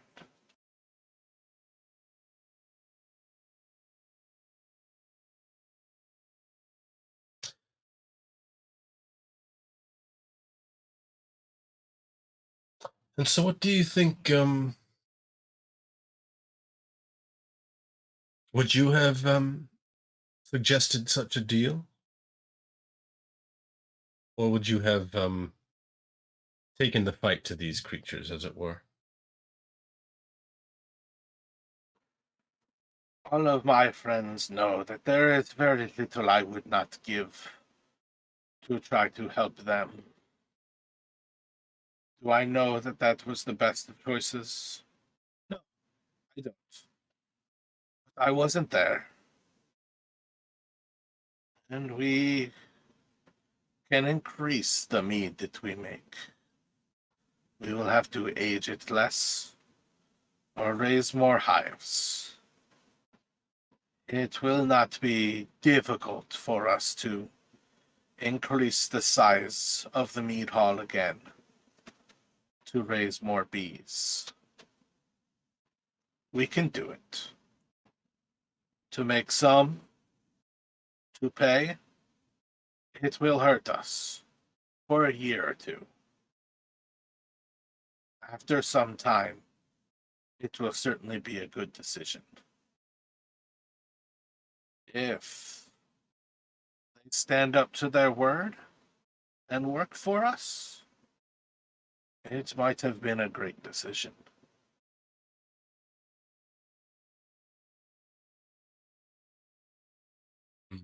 So, as Carvath is having this conversation with Shandar, he's going to try and kind of reach out to get the surface thoughts of the roommate of one of the of kind of maybe the roommates in turn, because he kind of wants to get a sense of, like, again, just like surface thoughts, if they're thinking about it, of, like, you know, what do they think of this, like, what do they think of this guy as, like, being a potential leader, like, if there's anything he can kind of pick up. He's not going to probe too deeply. It's kind of just like a trying to skim it while he's here, see if he can pick anything up.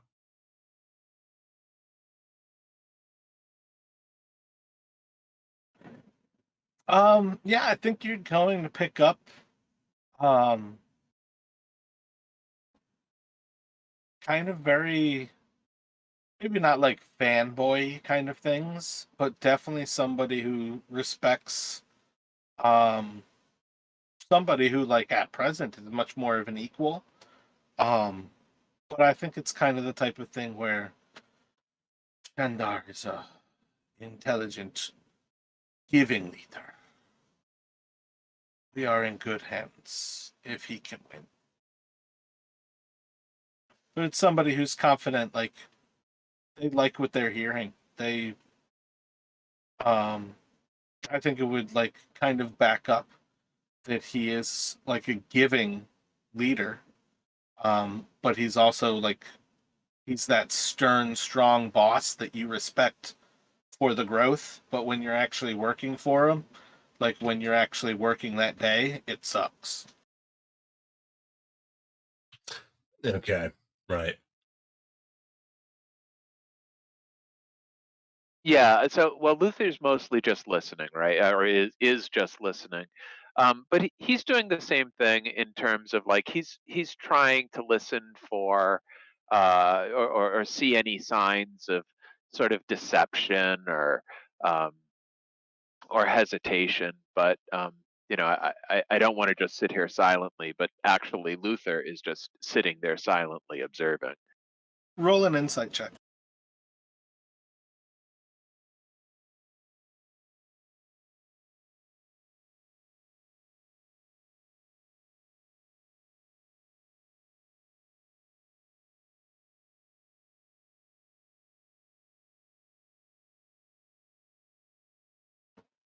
I think you have a pretty strong sense that this is not going over Shandar's head what Jaeger is doing here. You can tell that he is putting on his best face, understanding that Jaeger is probably not a neutral party. I feel like that's kind of the best way to say how he's approaching that to you.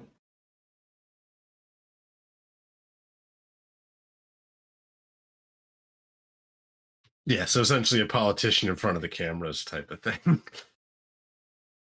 Well, no, not even that. Like, a part of what I mean is like he recognizes that Olivessa does not want to run against him, but that she's the threat, and he recognizes you all as the threat. He doesn't know perhaps who Olivessa wants to run against him, but he recognizes that Jaeger is probably introducing you all to him under this guise of Olivessa is looking for the person to take him down.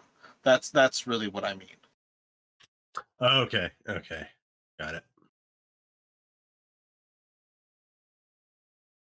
Yeah, and part of what I mean by he's like putting on the show isn't that he's lying. It is definitely that he's trying to hide that he almost like he's trying to hide the insecurity.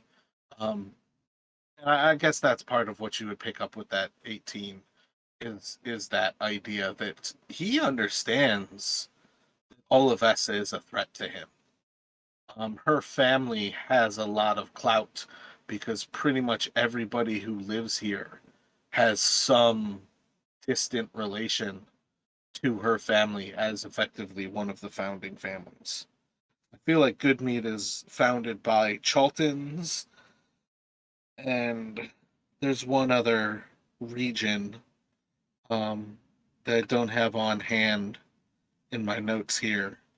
But she is effectively like kind of half of the original like founding of this particular place, and she's part of like the Charlton founding.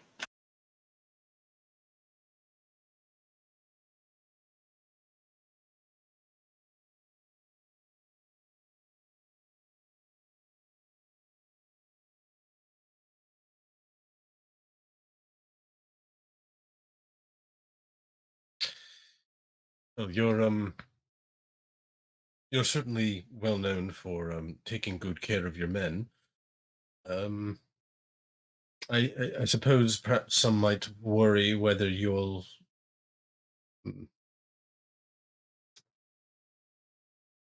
favor them over the rest of the town should you become speaker. I've no doubt you'd be fair, but some might worry.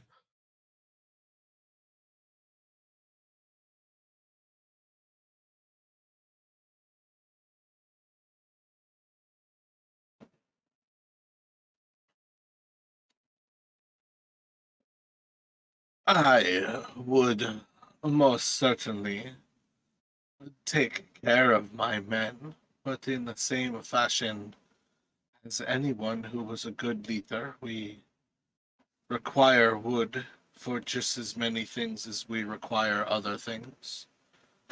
They serve among the most dangerous of what we do in this industry now. We cannot overlook the importance.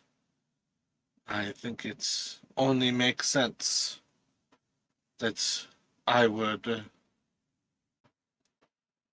treat a side of our business as important.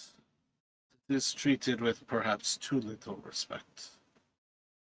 But to say that that would be taking advantage or hurting others might be going too far, stretching towards a libel of sorts. Well, as I said, I certainly don't have those thoughts. I'm simply suggesting that might be what some people think. And I'm of course I'm not as familiar with the town, so certainly no insult was intended.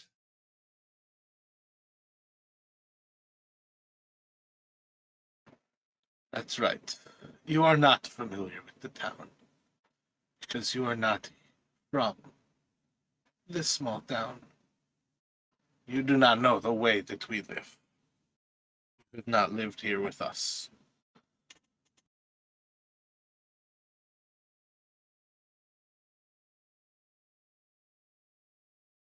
No, I've lived in many places. Some might say that I've seen how things work in many different places, and I've seen the good, I've seen the bad.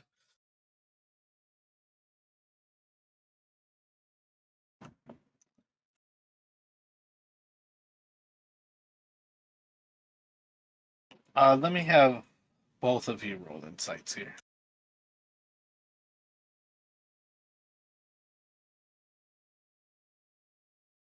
I think each of you can recognize that that's kind of the moment where it clicks in his head. He thinks he knows who came in here and who's the real threat to him.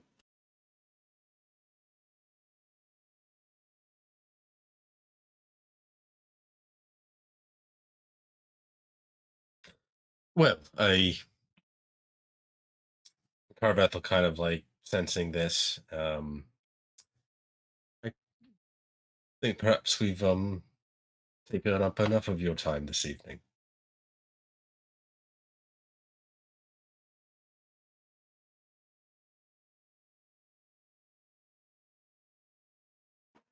I think he'll probably approach and say,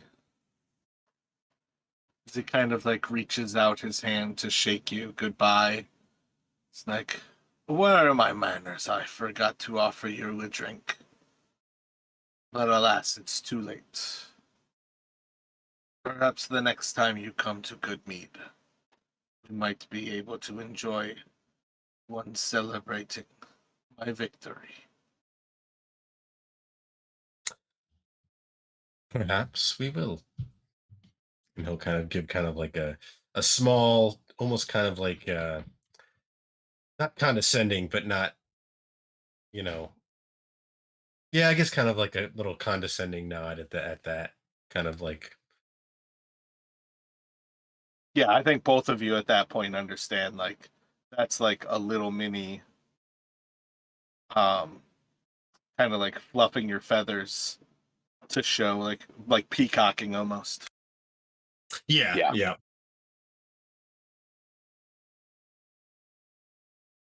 So I guess we've stood up now. Luther will, be quite willing to go out the door. Yeah, like that would just to kind of like add to it, he never invited you to sit down. He never sat down. That's part of what I was getting at with the idea that he was like walking over you to say goodbye when he's like feigned. Oh, where are my manners? I didn't offer you a drink. You also never offered us to get comfortable or anything. You just kind of like left us at the door stoop. Um, but yeah, I think effectively, if that's kind of where we leave it, that is perfectly fine. Um, anything else from you, Carvath? Otherwise, he's more or less like walking you out the door. Yeah, I think just as sort of like a kind of and like almost like passive aggressive, he'll kind of like try to leave the door open a little longer than he has to, so that a little more cold air blows into into his house before he leaves. But that'll be it. Like midway through the door. Oh, did I leave my hat in there? Yeah, kind of just like stopping and like it's like yeah, kind of yeah, essentially just to like kind of make it like yeah. Again, very Gotcha. kind of passive aggressive. So I think that gives you all a sense of the other person. Again, you guys have pretty straightforward understandings of them. So that's kind of what you can leave it up to figure out about what you, Justin, have in mind for Carvath, as well as what you would have in mind for whether you actually want to retire your character. Again, I think you have good reasons for both ideas of going forward with it, as well as like staying as an adventurer. I don't want to, in particular, tell you to do one thing. I think that's just a cool little part of how this scenario is presented. Um, I think you guys did a good job with Goodmead. I think, um, I think having the understanding that sometimes giving up is a viable option, um, was a good choice. You had two close calls. Like Carvath, again, I like the idea that he recognized that critical hit in your dodge. And that was like an auto kill basically, if you had been hit. And then I also like the idea that you recognized the danger when Luther went down. I think that was a great choice. So I think this will be a successful like second completed mission. As far as Goodmead goes, I think you guys satisfied that. I think that goes a long way to putting them in a good situation here. And we'll see how you guys decide to affect this election, as you understand that you do have clout in this political moment for this town. So we'll see how everything goes here. And next week we will pick up inside of Goodmead. And I think what it'll be is it'll probably basically be about those 10 days um, as everything goes. Like I have a feeling we'll probably touch on like kind of day 3-ish, day 5-ish, and at the election kind of thing. Yeah, I'm almost thinking like if I decided that he was going to take this job, like he retires and if I create a new character, but I can kind of have him as a backup so that like if let's say my new character dies, then it turns out that Carvath got found out or he did something and he had to essentially got forced to flee and he can rejoin the party. Yeah, there would definitely be grounds for something of that sort. Like if you wanted to bring Carvath back, I don't think it would be absurd to say, yeah, you got found out and you've been run out of town. It would be the type of thing where you're like retiring him. If you want to bring him back, he's 100% like not safe to go into Goodmead kind of things. But that also doesn't mean that he can't go into Goodmead. He's a doppelganger, so there's a lot of options for how you can play that out. Yeah, I'll think on it kind of over this next week.